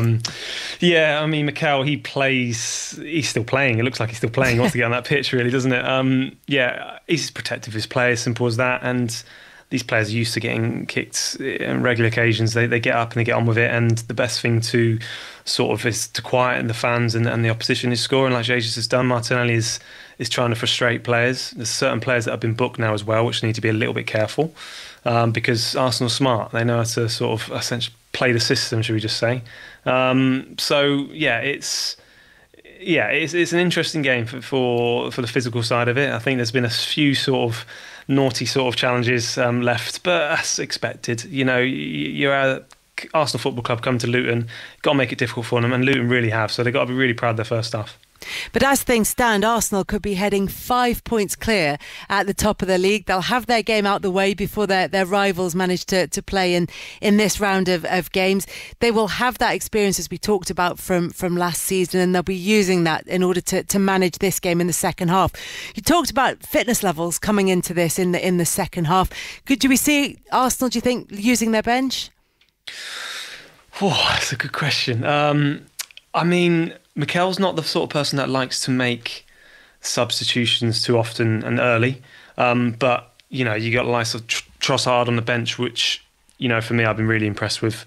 So he'd probably be the go-to, I would have thought. And I think as well, if you want to sort of manage the game, Jorginho, again, with his experience and these sort of fixtures over time, they're the sort of people now that I'm sure he'll be looking at. And as well, you got to protect people like Jesus at times. He's just come back from an injury himself. So Nketiah is going to potentially get an opportunity as well. But I can't see him making too many substitutes very soon because it's very tight. It's tighter than, like I said, he would have expected this, but on the outside world, maybe you would have expected 4-5, but that's not the case. These, a lot of teams, you always want to perform against Arsenal, make it difficult, and Luton have. And it's going to be interesting second half. I'm really looking forward to it. Theo, thank you very much for now. Theo Walcott with us at full time in that game at Kenilworth Road, taking us through the second half. Matthew Upson and Alistair Bruce-Paul. Thank you, Kelly. The Arsenal players have just appeared from the mouth of the tunnel, narrow little tunnel, which is right opposite our commentary position here at Kenilworth Road. Roundly booed by some of the Luton fans as they came sprinting back onto the field.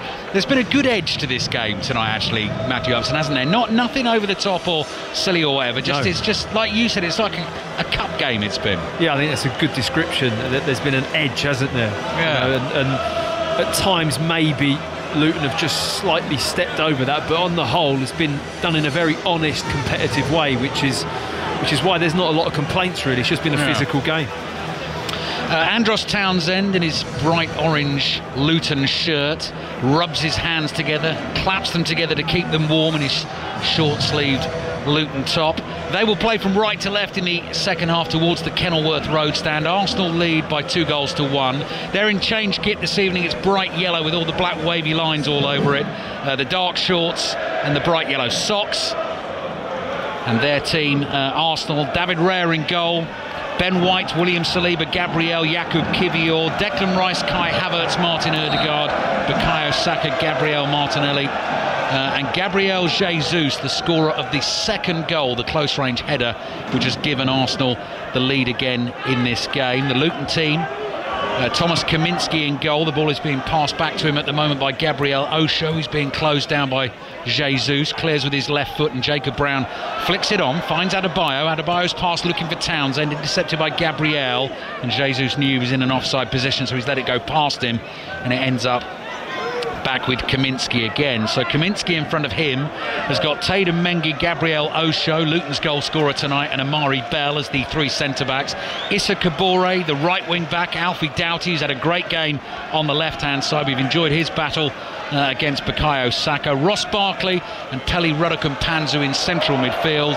And now David Raya under a little bit of pressure from Luton's centre-forward tonight, Elijah Adebayo. He's got Jacob Brown one side, Andros Townsend the other, and we could well see Chidozie Obene and Carlton Morris coming on for Luton in the second half, because not necessarily a surprise in the team lineup for Luton tonight, although Carlton Morris has started every single Premier League game. Townsend's cross into the box is caught easily by David Raya.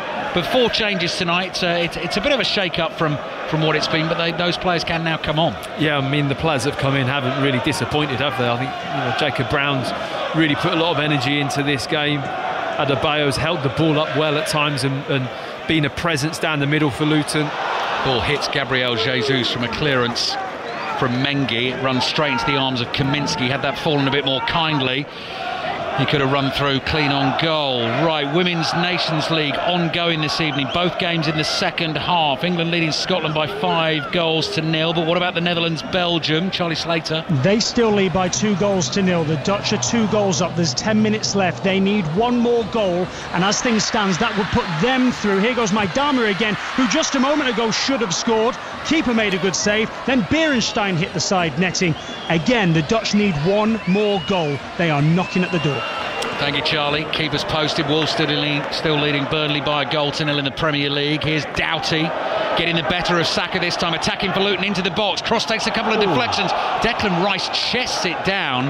His arm was up high there, which is why you heard the ooh from Matt Upson. But officials here happy with it, and the ball cleared by Arsenal and back on the halfway line. That was nice play from Luton. Doughty tried to get around the outside on the left, and I think that took several deflections before it came to Declan Rice, didn't it? He had a funny lean towards it, didn't it? Well, he had to really adjust his position because it took a deflection just before the ball came to him. Bell for Luton, forward to Adebayo. Back to Barkley, first time ball. Ødegaard tried to nick it off his toe, but Barkley finds Townsend, who hits the shot. It's blocked by Gabriel. That's going to be a corner to Luton, and suddenly it gets noisy at Kenilworth Road again. They've come out well in the second half. Rob Edwards probably had a good chat with them at half-time, praised them a lot, but also said we need more, and can you reproduce that kind of intensity? And so far in this second half they have. I think those subs you mentioned will be crucial for Luton eventually. You can't keep performing at this level without making changes, and I expect probably around the hour mark, or maybe even before that, there may be a change or two. Warm ripple of applause as Alfie Doughty goes over to pick the ball up and gets ready to take this corner for Luton. In front of that Kenilworth Road stand, lots of bright orange Luton bobble hats I can see dotted around underneath the roof and the lights over there. Doughty's corner, well hit with his left foot. Adebayo heads it in. They've got another equaliser again from the corner. Adebayo so difficult to handle from close range. He got up brilliantly. His header hits the back of the net, and it's Luton 2, Arsenal 2. Wow, another set play. We spoke about the brilliance of Arsenal this season, how solid they've been in that department, both attacking and defending, but they've come unstuck here this evening. It's a really good delivery into the box, left-footed in-swinger from Doughty, and he just kind of drops it on the 6-yard line. David Raya comes out and is so unconvincing. It's really poor from the Arsenal goalkeeper. Adebayo, he gets up early. Adebayo really hangs high, and he just dominates that situation. Even though Raya can use his hands, he's just more powerful, more physical, wins the ball brilliantly in the air, and he just bounces it into an empty net because Raya's out challenging with him. It was a really good display from Adebayo. Third goal of the season for Elijah Adebayo. What a call by Rob Edwards to start him tonight. Luton 2, Arsenal 2, and now he's closing down David Raya from kickoff. He clears downfield with his right foot. Doughty heads the ball away. Jacob Brown nods it down to Barkley, who looks for Adebayo again. He'll chase it down the left, but Saliba is able to beat him to it and play it back to David Raya. Full time at Molineux, Mike Maine. Wolves 1, Burnley 0. Wolves controlled in the second half and held on to their lead given to them by Hwang at the end of the first half. Burnley had some big chances, including Charlie Taylor with the very last kick, but on the left of the penalty area sent it over the bar, and Burnley have gone wanting again. 3 other sides have lost more than 11 of their first 15 games. Sheffield United, Sunderland and Bolton, none of them has survived. 15 games played for Burnley, 12 defeats for Wolves. That's them up to 12 for now. Full time, Wolves 1, Burnley 0.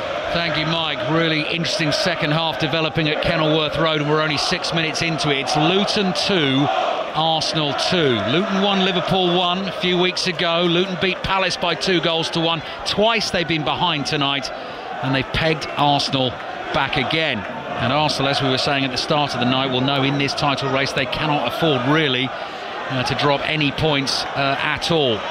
So they come back hungry, looking for goals. Ødegaard gets the ball from Saka inside the Luton area on the right. Quick feet from him to get it back to Saka again. Saka tries to take it past Brown. Was that a handball by Brown? And Saka just tried to flick it past him. Assistant referee had a good view of that. Saka then turns, complains, has the conversation with the assistant referee. Arsenal keep playing. I think there may have been a touch of the ball to the hand, but it kind of spun up off Jacob Brown's leg. His body shape in that 1v1 with Saka was brilliant. He didn't want to show him down the line.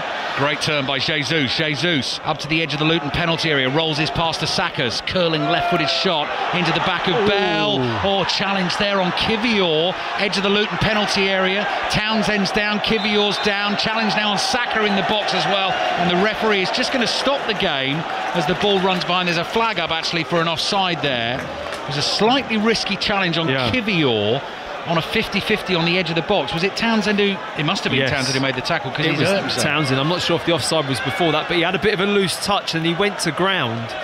Kivior wins the ball, and then the follow through from Andros Townsend just catches him, and it looked to me like it was right on the 18-yard box line. And that would have been a really tight call had that been looked at for a penalty. Yeah, Kivior's foot gets the ball, then Townsend catches him, but I can see why Townsend came off worse, because Kivior, as he hits the shot, his studs then go on to Townsend's ankle. So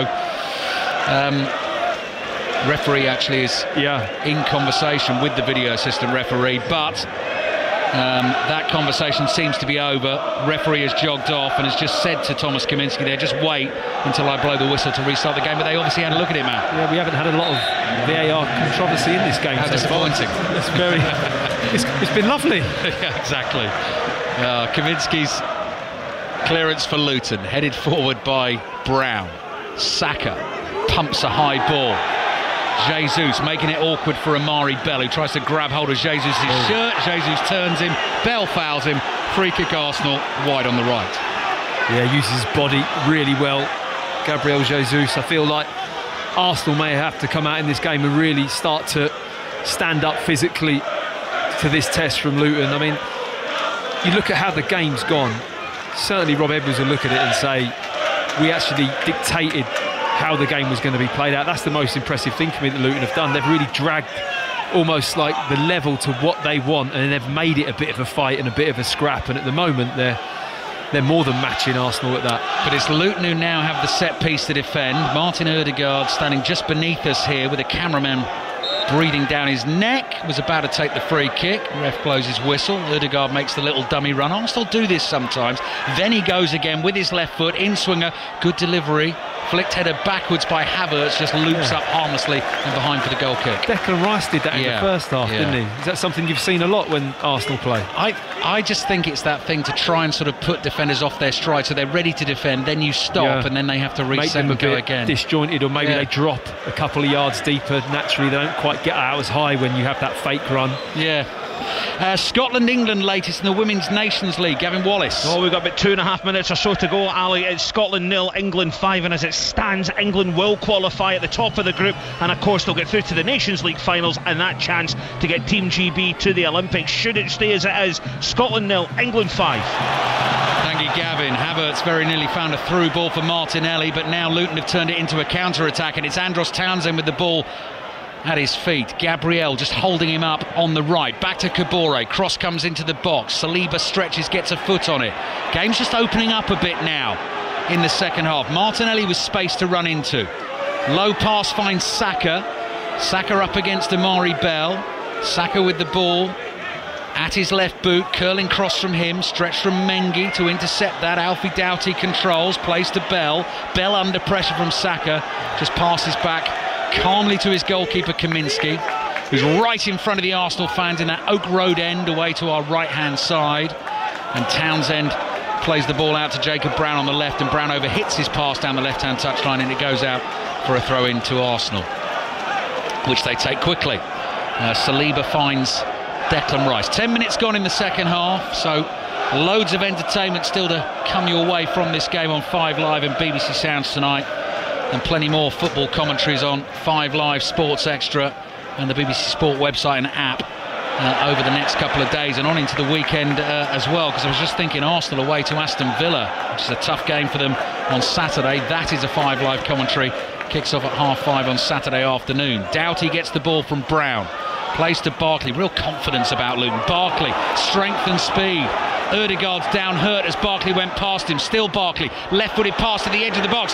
Andros Townsend gets it onto the left foot. There's yellow shirts all around him, but finds Barkley again. Barkley step over, driven shot! What a goal from Ross Barkley! Incredibly, Luton are in front at Kenilworth Road. It's his first goal for the club. He started it all with the run from the halfway line. Found Andros Townsend. It looked like he was running out of space, but he got it back to Barkley, and Barkley's finish was straight and true into the back of the Arsenal net. Luton 3, Arsenal 2. Well, what a second half so far from Luton. I mean, that goal just epitomised their whole performance of this match, to be honest. It was the power of Barkley, the aggression to burst past Martin Odegaard. I think he just almost trampled over him in the middle of midfield. He then drives forward with the ball. An interchange between him and Townsend as the ball comes back out to Barkley. This is the Ross Barkley of old, the little step over and the lollipop, but then David Raya. I mean, there isn't too much you can say about this piece of goalkeeping from David Raya, because he's on Barkley's left foot and he just doesn't get down quick enough. There's not a massive amount of power on this shot, and it goes right under the Arsenal goalkeeper. He'll be really disappointed with that. Right, this could be an important goal. Netherlands-Belgium in the Women's Nations League. Charlie Slater. In the 90th minute, the Dutch have scored to make it 3-0. Damaris with a free header a yard out after the ball bounced down to her off the crossbar. It means, as it stands, the Dutch are going through. It means, as it stands, England will finish second, and that's not good enough. Not for the Nations League and not for their Olympic hopes as well. Netherlands 3, Belgium 0. We're into 5 minutes of stoppage time. So England need another goal against Scotland. Last we heard from Gavin Wallace, leading by 5-0. Goals, drama, stories abound on 5 Live and BBC Sounds this evening. Goal in Scotland. Gavin Wallace. It's all popping off here. Lucy Bronze with a header in the back post, Ali. This completely changes the complexity of what's happened in the Netherlands game. England have got a 6th goal. This is absolutely unbelievable. Tense end to the game, and as it stands now, England will get through at the top of the group. Scotland 0, England 6. How long left, Gavin? 2 minutes. I make it even, maybe a minute a push. OK, and 5 minutes of added time, Netherlands-Belgium. Commentary on the Scotland-England game on Radio 5 Sports Extra. You can also watch it on BBC One. Wolves have beaten Burnley by 1-0 this evening as well. And incredibly here, Luton are leading Arsenal by 3-2. They were 1-0 down, they were 2-1 down, and now they're 3-2 up. Jesus flicks the ball to Havertz. It's 3-3. Clever play from Arsenal inside the Luton penalty area. Delicate little pass from Jesus, and Havertz knew that all it needed was the faintest of touches to knock it past the onrushing goalkeeper. That's what he did. Luton 3, Arsenal 3. Well, it just comes at a time where Rob Edwards is just lining up 3 players to come on. I think it's Morris and a couple of others, Chong on the bench, but he just looks so disappointed. His team just gone ahead, and then Arsenal, it's such a scrappy goal. It's a hook forwards.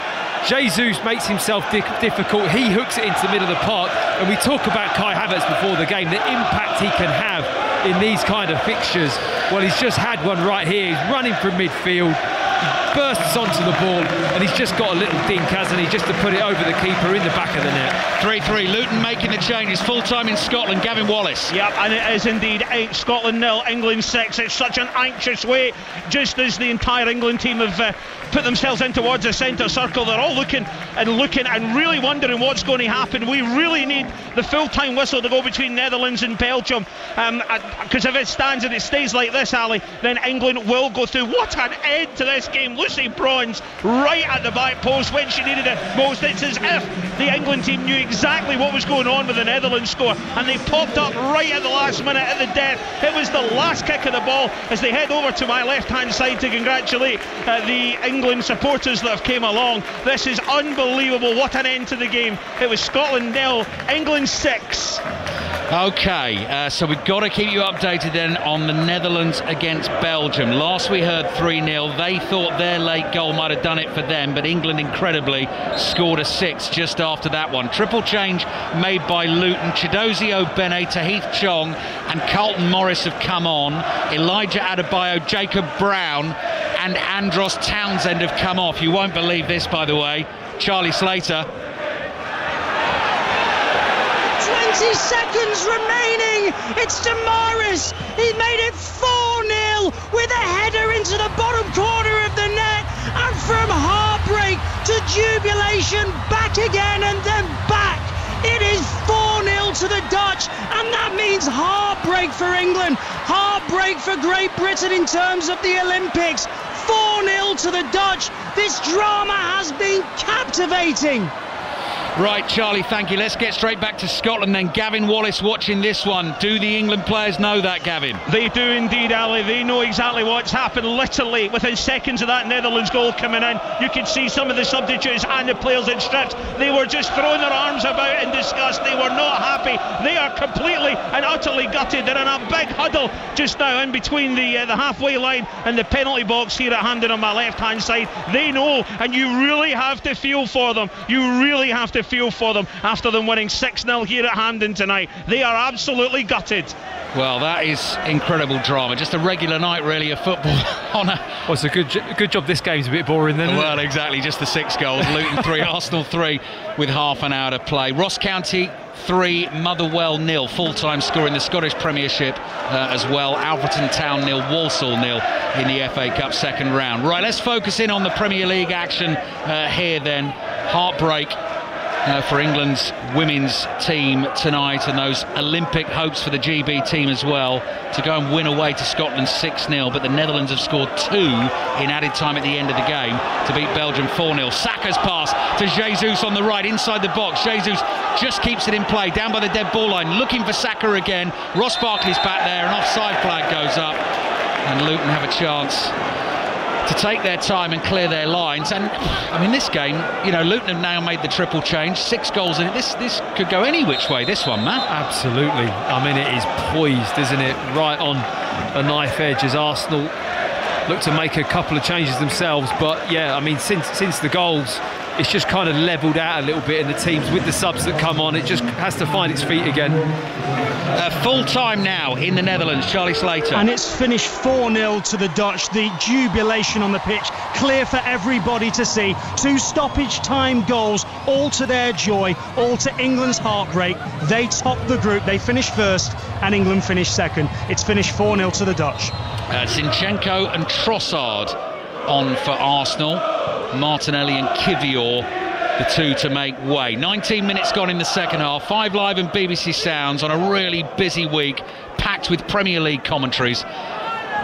Luton 3, Arsenal 3. Football Daily podcast will be a fantastic listen for you first thing tomorrow morning. BBC Sounds app, just search for the Football Daily and click subscribe. Where are we going next with this game? White forward to Jesus, wide to Saka on the right, and Arsenal knowing that Manchester City and Liverpool both play tomorrow, breathing down their necks in this title race. They need the win, but crucially Luton, you know, want the points, or at least a point in their fight down at the bottom of the table. Starting tonight, 2 points above Everton and Burnley, 4 points behind Nottingham Forest and Bournemouth. Zinchenko then onto the field, into a midfield role immediately, closed down by Obene.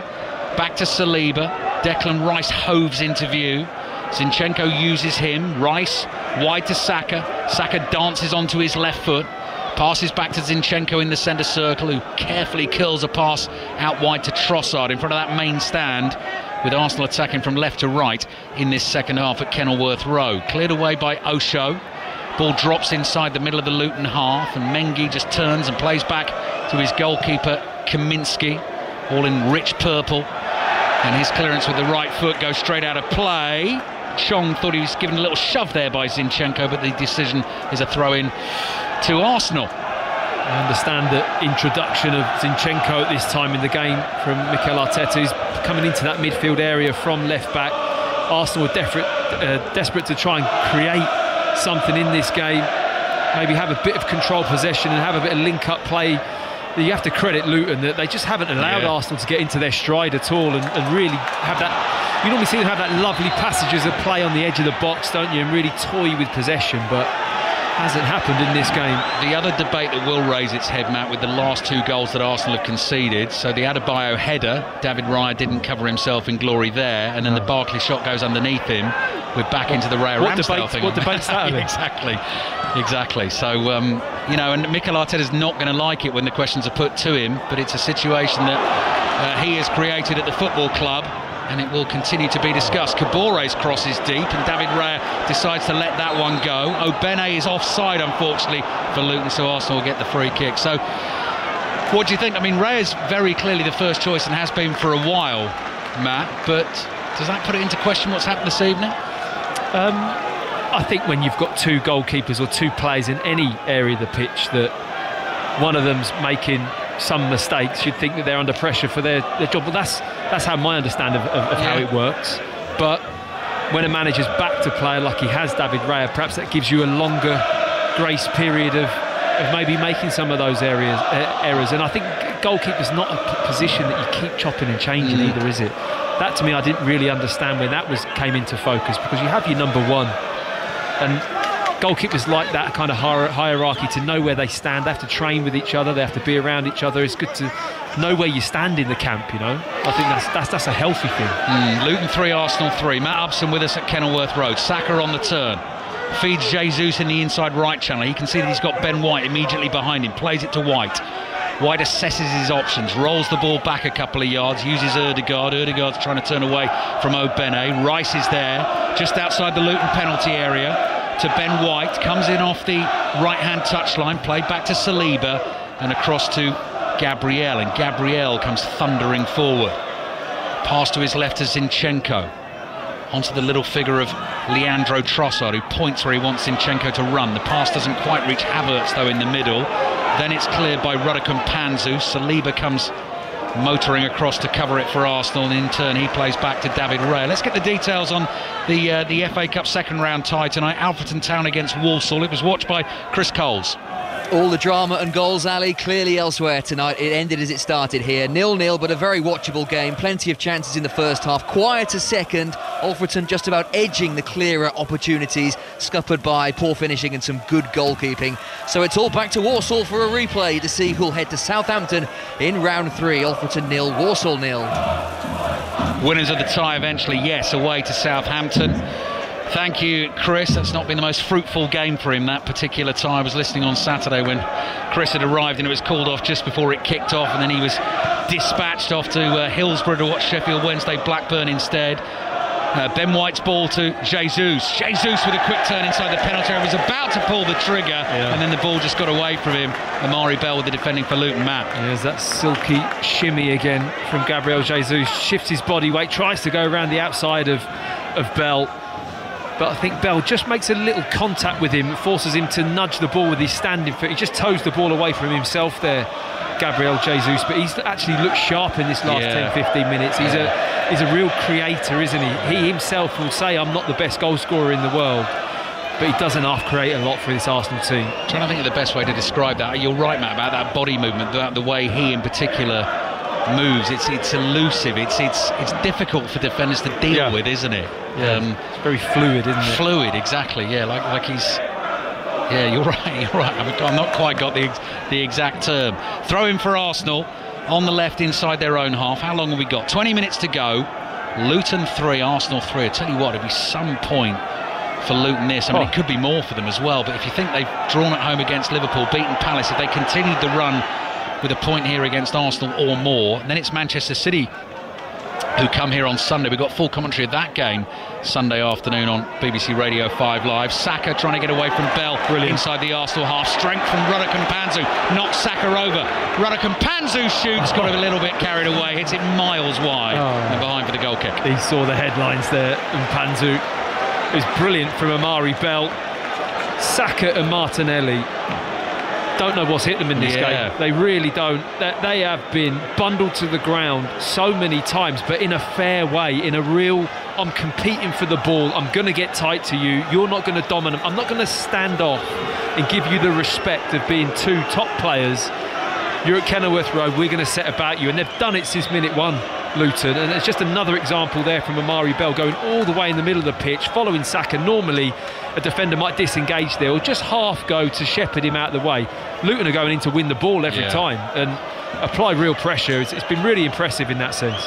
Luton 3, Arsenal 3 into the last 20 minutes. Hope you're enjoying it tonight as David Raya clears with his right foot. Aston Villa against Manchester City is our commentary on 5 Live tomorrow night, which also kicks off at 8:15. Manchester United Chelsea will be on Sports Extra tomorrow evening, and the other 4 Premier League games, busy night in the Premier League tomorrow night, will all be available as commentaries as well via the BBC Sport website and app. Ødegaard wants a bit of the physical battle against Ross Barkley. He's won it as well. Strong challenge on Trossard from Obene. Mengi comes in and wins it for Luton, then turns, calms it down and plays it to Ross Barkley. Barkley just moves away from Jesus. Back to Bell, wide to Doughty.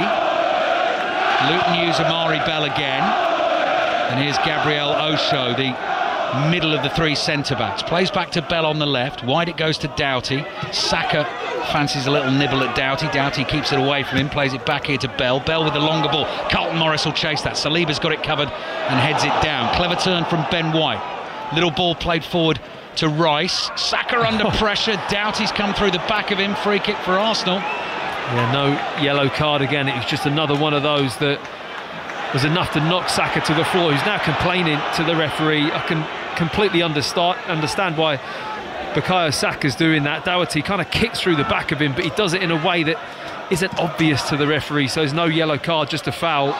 Ben White's ball forward. Havertz chases. Osho sticks with him. Osho knocks it round Havertz, but the ball is out for a throw-in to Arsenal. And Osho knows he's got to leave that. He can't pick that up and sort of chuck the ball away to slow the game down, or that is a definite yellow card. I wonder whether back on the coaching courses when Rob Edwards and Mikel Arteta did them together, talked about Rob Edwards' players possibly giving some of Mikel Arteta's players a bit of the physical stuff in a game further down the line. I have to say, for this young Arsenal team, actually, it's not something you can accuse them of actually last season. No. Well, they do stand up to it well, don't they? Yeah, absolutely. They give as good as they get. Yeah, no, they're absolutely fine with it. They're taking it and they're going about their business. I just feel that Luton have won the battle in terms of the game is how they want it to be.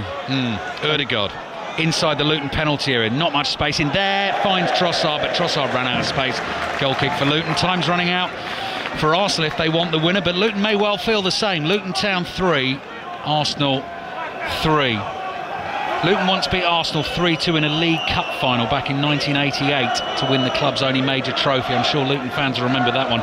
Brian Steen with a 90th minute winner. I think he scored 2 goals in the game. Cameras zooming in on Aaron Ramsdale, who's wrapped up warm. Naughty, given the fact that David Reyes conceded a couple of goals tonight, that he won't be best pleased, I think, when he sees them back. I mean, every time there's a slight error from Reyes, there's just a zoom in for the rest of the game on. It's always the way, isn't it? On Ramsdale on the bench, isn't there? I mean, it's just this, like you say, it's the story that's been created, really. Here's Zinchenko finds Trossard. Havertz outside him on the left. Arsenal getting players in the box. Osho heads it away. Ødegaard thinking about a first-time shot from the edge of the box, but he's tackled. Barkley's in there. Now Barkley's got to be careful he doesn't lose it there. He has lost it, and Arsenal are there in numbers. Ødegaard, central position, 25 yards out. Ødegaard hits one, and Kaminski saves that quite comfortably to his right. Yeah, just opened up a little bit for Martin Ødegaard on his left foot. Barkley trying to do a little bit too much on the edge of the box. I mean, he wants to create, he wants to be calm, but he turned into trouble there, and Kaminski got down to his right. It was quite a tame effort in the end from Ødegaard, never really troubled the goalkeeper. Kaminski drops the ball just outside his own penalty area, drives the ball downfield with his right foot. Carlton Morris wins the header, flicks it to his right. Chong will chase. Gabriel's there first, clears for Arsenal. Trossard finds Havertz gliding forward gracefully here, getting away from challenges and then sweeping a low pass to Saka. This could be danger for Luton. Saka inside the Luton box on the outside, right-footed drive. Bell does his job well, blocks it behind for an Arsenal corner. Yeah, doesn't allow Saka in on his left foot this time, shows him the line and said under no circumstances are you coming inside on that left foot, because I know what's going to happen, and does a really good job, Amari Bell, of shepherding him down the line and just gets the block on, with Saka having to cross the ball with his right foot. Arsenal fans so close to the action in that Oak Road end, away to our right under the corrugated iron roof. Arsenal, the chants coming out from there. Saka takes the corner right on top of Kaminski, headed away to the edge of the box. Trossard can't hit the volley. Chong is there for Luton.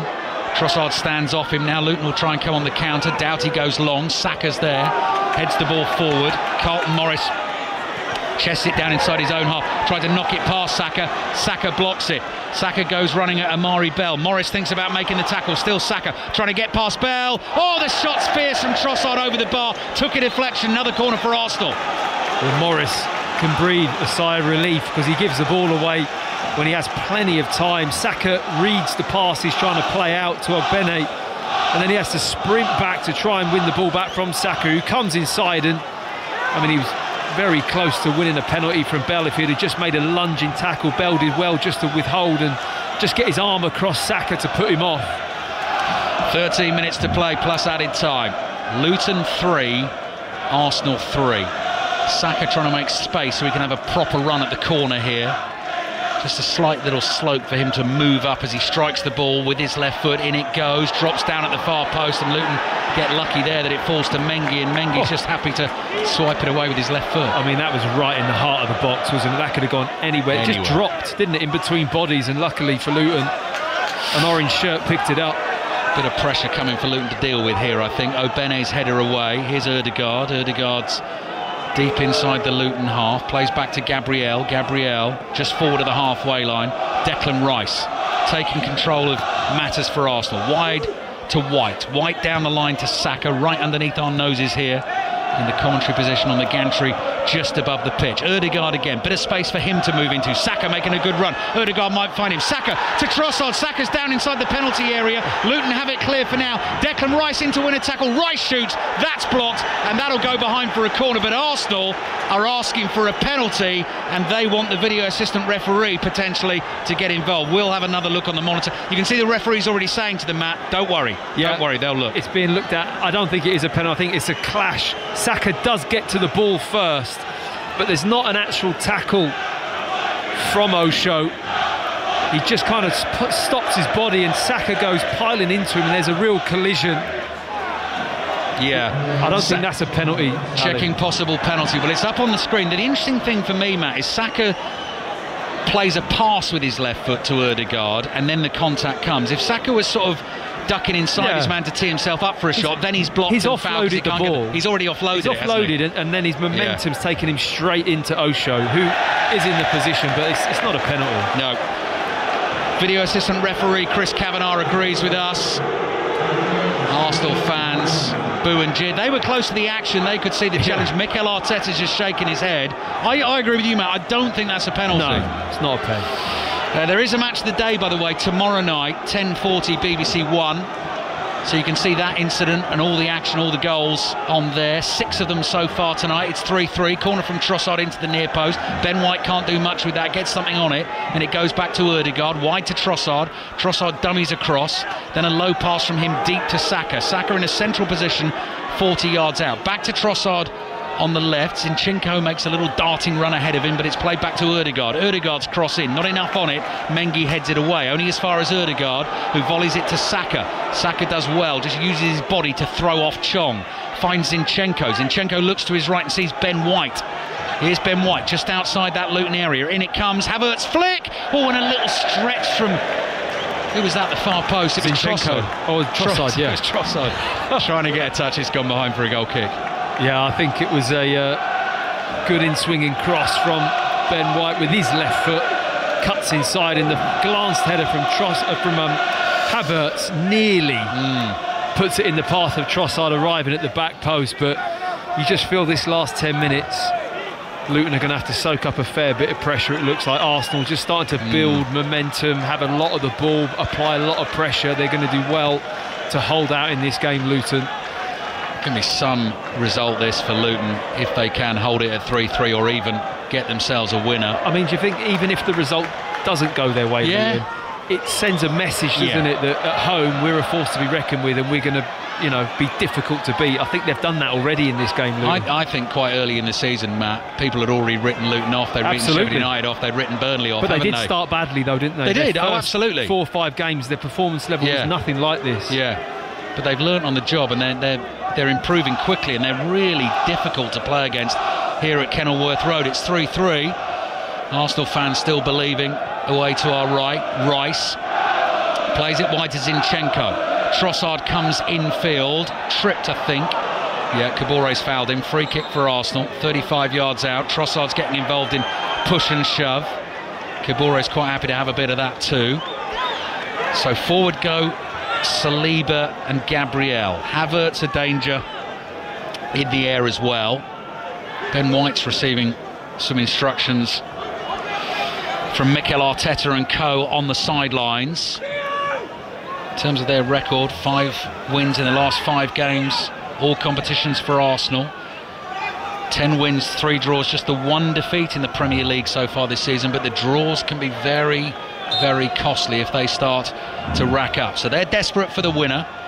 Gabriel Jesus makes a run down the left. Ødegaard finds him with the free kick. Jesus tries to just turn a ball into the near post. Barkley's there, intercepts and clears it for an Arsenal throw. I don't know how he pops those balls in. It was the outside of his right boot, full stretch there. Gabriel Jesus trying to cross that ball from such a tight angle by the goal line. Luton fans just tried to disrupt play there by throwing a second ball on the pitch, and Ødegaard, who's got such a good touch, just very carefully, first time ball, knocked it out of play so the Arsenal move could keep going. And now Ødegaard's playing with the proper match ball to Ben White, back to Ødegaard, who's looked more like himself actually, Ødegaard, in the last few games for Arsenal as well, and he's managed to get them ticking.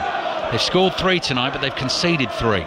Rice forward to Ødegaard, just outside the Luton box. Here's Havertz inside the area, round the corner to Trossard, tries to get the cross in, last touch from Trossard, behind for a goal kick. Luton are defending that box well. Super defending from Mengi.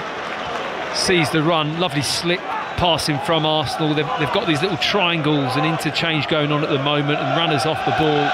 Mengi sees Trossard make the run, and he just drops his position in there and just snuffs that out. Like you say, not rash defending, just good measured reading of the game, getting yourself in the right position. That is the next 10 minutes for Luton. They have to do that immaculately. 84th minute of the game.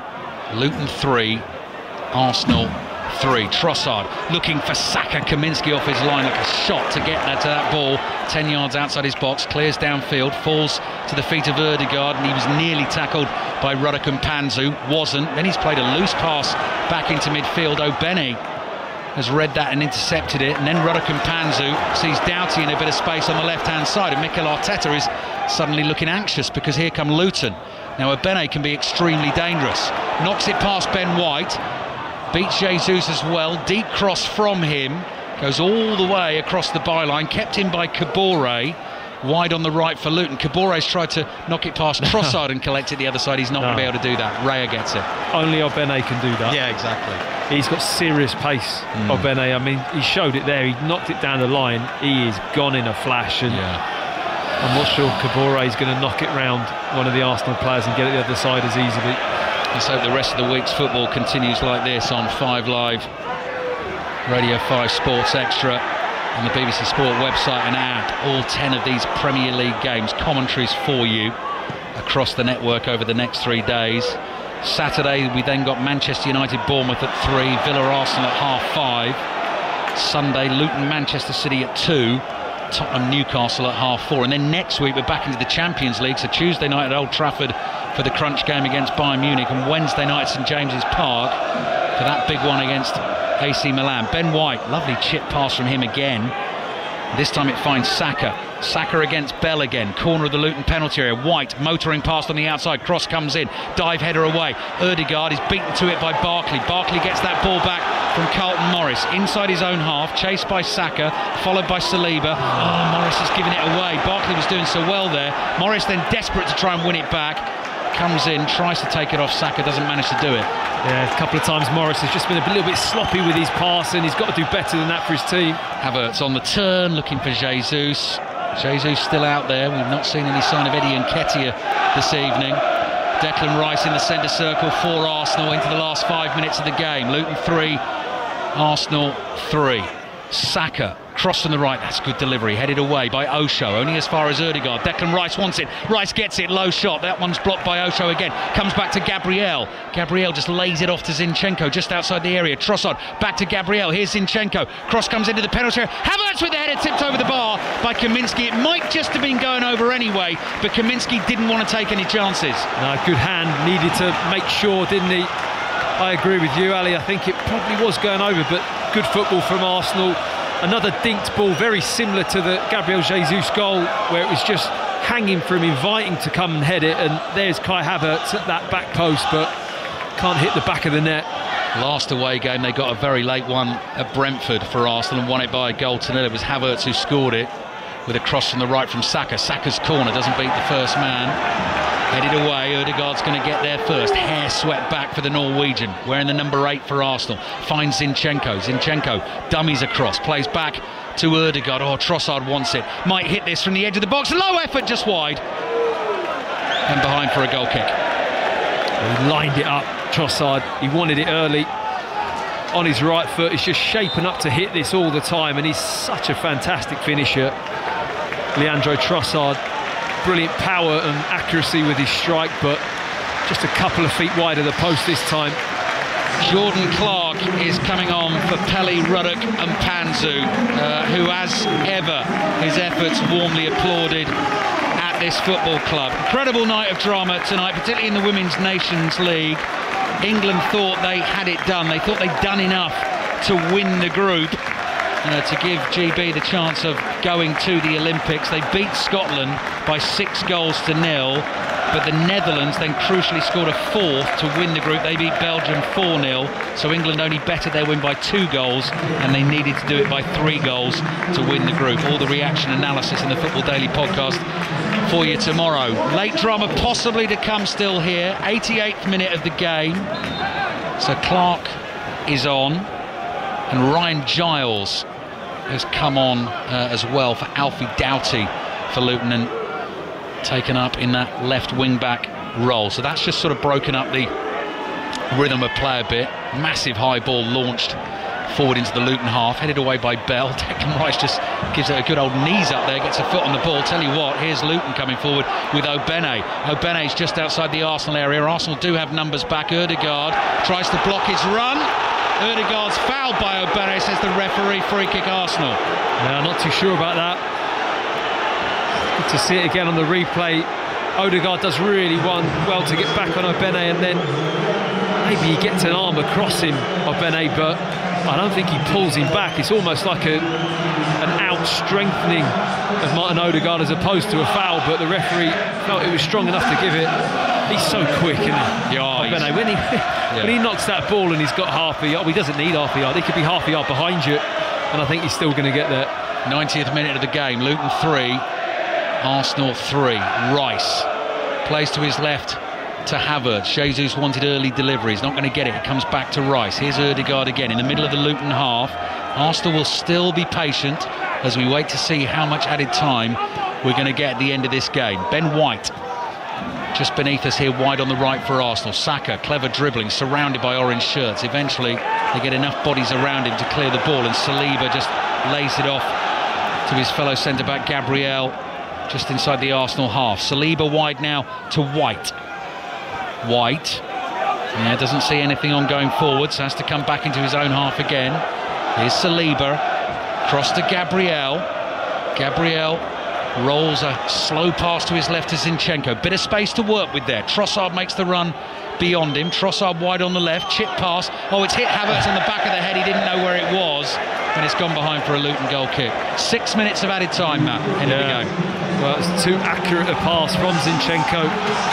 Havertz was hoping the ball would be in front of him, but he just hits him on the back of the head as he makes that run, and the Luton fans, they've got a fair old cheer going on, because I think they're looking at the 6 minutes thinking, well, there's a bit of belief around here that they're going to go win the game, let alone just hang on for the point. It may well be that Arsenal's last win at Luton will remain as January 1984, with Kenny Sansom and Tony Woodcock the goal scorers, and they're going to have to wait until they get their next visit to Kenilworth Road. But we are into 6 minutes of added time. I mean, I can't see too many people leaving. No. Ødegaard, brilliant turn to get away from Barkley on the halfway line, looking for the pass through to Havertz. Great defending from Osho, just to hold Havertz off and intercept the pass. Luton have given the ball away. They can't really afford to do that now. There's going to be some tired legs out there. Ben White for Arsenal. Ødegaard was wide on the right. He then drifts in field, gets the ball from White, forward to Jesus, twists his body, turns, tackle just outside the area, and it's gone behind for an Arsenal corner, which Saka comes sprinting across to take. I mean, that Luton back three have just been outstanding this evening. Bell, Osho, Mengi, they've just been brilliant. They haven't given Jesus a chance. They've been tight, they've been snapping at the heels of the Arsenal players all day long. 92nd minute then, Luton 3, Arsenal 3. Corner for Arsenal, taken by Saka from the right. In it goes. Headed back towards Saka, just short of the byline. Plays back to Zinchenko. Zinchenko, couple of touches, great cross in, headed down by Barkley. Might come out to Trossard. Chong's there to do the defending for Luton. Comes back into Arsenal possession again. Cross in from Gabriel Jesus in towards the far post. Gabriel was making the run. Luton again get ahead on it. get it to Barkley. Barkley back to Mengi. Mengi's clearance block. That's worked out nicely for Luton. It just spins back to the goalkeeper, Kaminski. Well, I don't think they're going to get too much joy from crossing the ball with those three Luton centre-backs in the middle of the 18-yard box. They've been really dominant, really assured this evening. It's going to need to be some ball and some header to beat those three. Listen to that noise inside Kenilworth Road, roaring their team to the finish line here. Kaminski's clearance volleyed away by Rice. O'Bene manages to make something of it for Luton. Support on the outside here from Giles. Giles, one touch, low cross into the near post. Saliba's there. First time clearance. Saka battling with O'Bene. O'Bene puts his body in the way. Assistant referee says that has gone out of play for a throw in to Luton. We've had 2.5 minutes of the 6 minutes added time played. So 3.5 minutes to go. Manchester City fans, Liverpool fans will be loving this tonight. Arsenal are held by Luton. Villa City, our commentary on 5 Live tomorrow. Liverpool away to Sheffield United. That'll be available as a commentary online. Barkley heads the ball forward for Luton. There's O'Bene.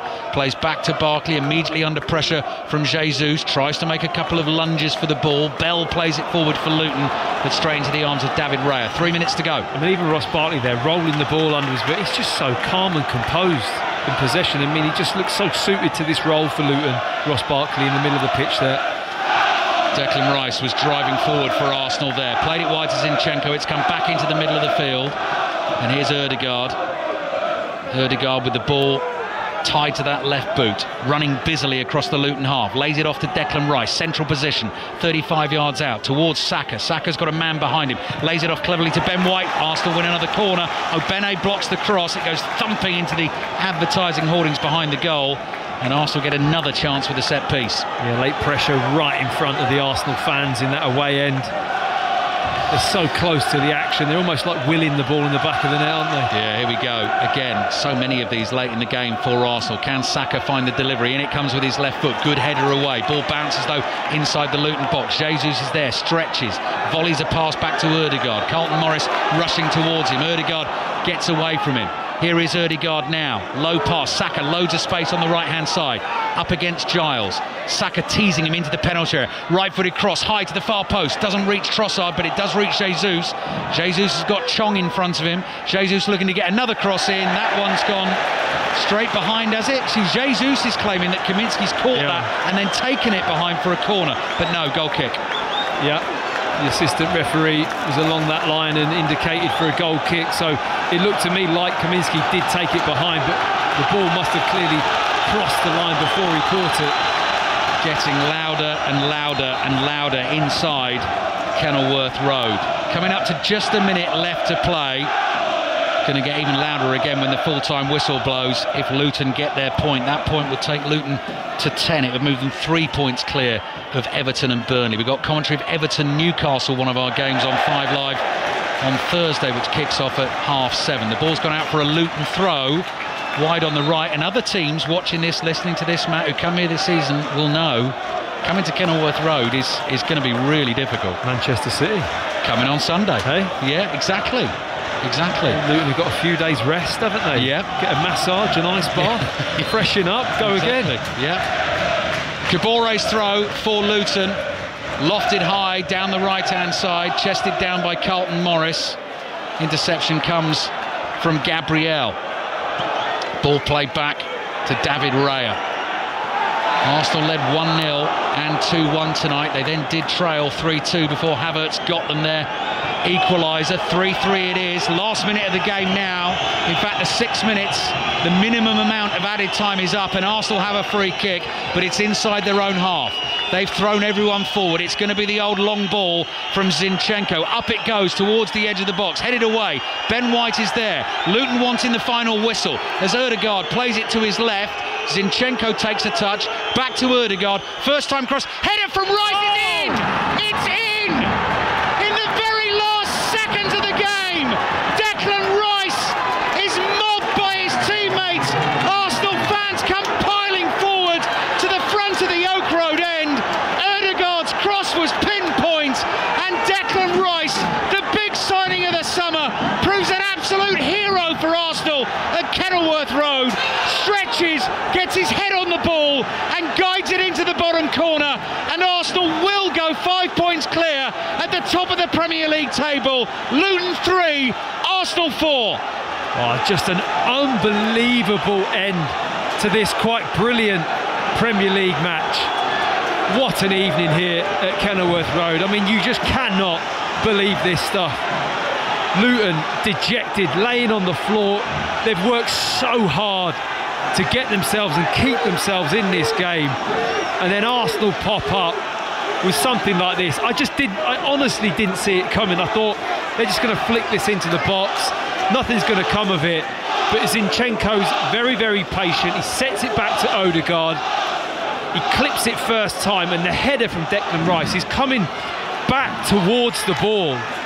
So his body weight is coming forwards, and he just glances the ball very slightly. There's a nice bit of pace on it from Martin Odegaard, but he gets enough contact just to steer it right into the corner of the far post. I mean, it's a brilliant header, I have to say.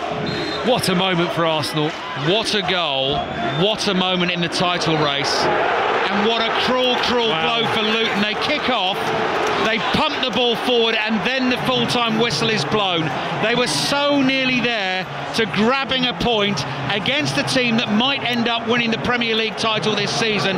If they do that, Arsenal, they will look back to that Odegaard cross and that fabulous flicked header from Declan Rice that has seen them win this topsy-turvy game by 4 goals to 3. You really feel for Luton, but I have to say, Matt, it does tell you something about this Arsenal team, because I saw them do that at Brentford. Keep going, play the balls, and eventually they get the breakthrough. Yeah, the game hasn't gone their way tonight, has it? Let's face it, Luton have made this game how they want it.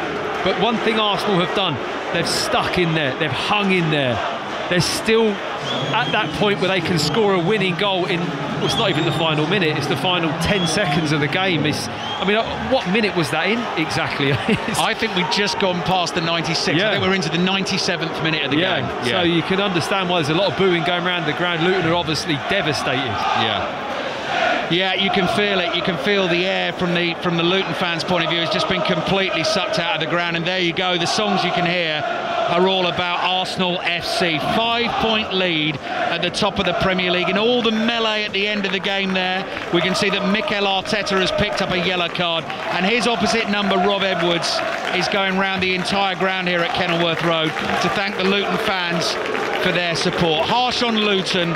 You've got to credit Arsenal. They kept going right until the end. They spent £105 million on Declan Rice this summer to control their midfield and do all sorts of different jobs for them. Not necessarily pop up with winning goals like that one, but that's exactly what he's done. And the Luton fans now booing as the Arsenal players come down to the end away to our right to celebrate with the Arsenal fans. What a game. Luton 3, Arsenal 4. Huge disappointment then for Luton players, the Luton supporters, for Rob Edwards. Theo Walcott has been watching though, and Theo, there are 2 really nice ways to win a game. One is really satisfying when you control it from start to finish and it's all very comfortable. The more enjoyable way to win it though is like that. I think that it was destined to be a draw. I mean, Luton, I give credit to them, they were incredible the whole night. They proved me wrong. The fact that their energy levels just surprised me. They're very dejected, as you can see, but I mean, it woke me up, because that's where Declan Rice people have been criticising him, because they want more goals from him. And price tags, I don't look at that, because I'm just looking at a player playing and enjoying his football, and Mikel's getting the best out of him. He's asking a different role of him, and he's just... the smiles, that says it all really, the goal, they don't give up. But Arsenal, again, that just shows they're different. They've got different players, they've been in this situation before and lost these games on many occasions, and I've been part of that, I'll be honest. But it's something very different about this team at the moment. They just keep on going, and they obviously tonight the keeper made a few errors in here, be very disappointing, but now, you get a win like that, it can be forgotten about to some extent. So, but Luton, I've got to give credit to them, because they were incredible tonight. I think they would have surprised a lot of people. They're going to take a lot of points off teams. They're going to find it very difficult to play at Luton, I think, Premier League teams this season. Yeah, we will talk about Luton in a little bit more detail, but Arsenal now 5 points clear at the top of the table. Liverpool play tomorrow, Manchester City play on Thursday, and the table looks pretty nice if you're an Arsenal fan, Theo. Yeah, I'm pretty happy right now, sat here in the warmth. No, it's really nice to see. Obviously, they can relax. They've got a lot of games coming up, very difficult fixtures, like I said before, for Arsenal. But yeah, I think the fact now that these teams have got to now try and catch up with Arsenal, it's a different situation for Arsenal they've been in. And teams will be wary of them because they are starting to show signs of true sort of champions. I mean, tonight conceding 3 goals would be very disappointing because they've nipped that in the butt, to be honest. At the back they've been pretty steady, but tonight they were quite vulnerable, particularly and obviously in the set pieces. So that'll be something that they need to be aware of. But they're sharing the goals and they're coming from everywhere. Essentially, if you outscore the team, you're going to always win. So I'm a very happy fan tonight, put it that way. Matt, just watching that Arsenal performance, as Theo was saying, it wasn't a perfect performance, but the way that they won that match, is that something that makes you think they could be champions this season? Yeah, I think it's significant. I really do, because Luton made this their type of game. They made it the cup tie, and credit to Luton, they gave everything. They were superb on the night, and Arsenal couldn't manufacture the type of football or performance that I know they really wanted. They just couldn't. So they had to find another way of winning this game, and it was through speed of thought for the quick throw in on the first goal. It was a cross and Jesus arriving and scoring a header on the second. They made it in different ways, and I think that's the difference. That to me is a sign of a team that can go on and win a title, because you're not going to be able to win the game how you want to win it all the time. There's going to be moments where you've got to do it different, and Arsenal managed to win this game differently tonight. Kelly, Declan Rice threw his shirt at the end of the game in the celebrations into the Arsenal fans, and I can see them in there at the moment. Look there, I can see the guy who's got it. At the moment, he's just holding it up in front of himself as if he's just signed for the club, as if he is Declan Rice, and everyone is taking the photos of him. I think they believe that, Kelly, the Arsenal fans. I think they do sense a little bit of a difference this season compared to last season, when obviously towards the end of the season they did fall away, and games like this at the end of last season they were never winning. There's something different. Well, Rice and Havertz pop up with big impacts, and 2 players come into the club bringing something a little bit different, and you saw it tonight. Yeah, Odegaard coming into form in the last few games as well, and you feel as though there is still more to come from this Arsenal side as they really push for the title. 5 points clear at the top of the table. But Theo, we said we were going to talk about Luton, because that was a really focused performance from them. They brought the toughness that we expected, but with 3 goals in there, the creativity from set pieces against an Arsenal side who've been really good at defending set pieces so far this season. I mean, they'll be looking at themselves, Luton, thinking, we scored 3 goals against Arsenal and we still can't win.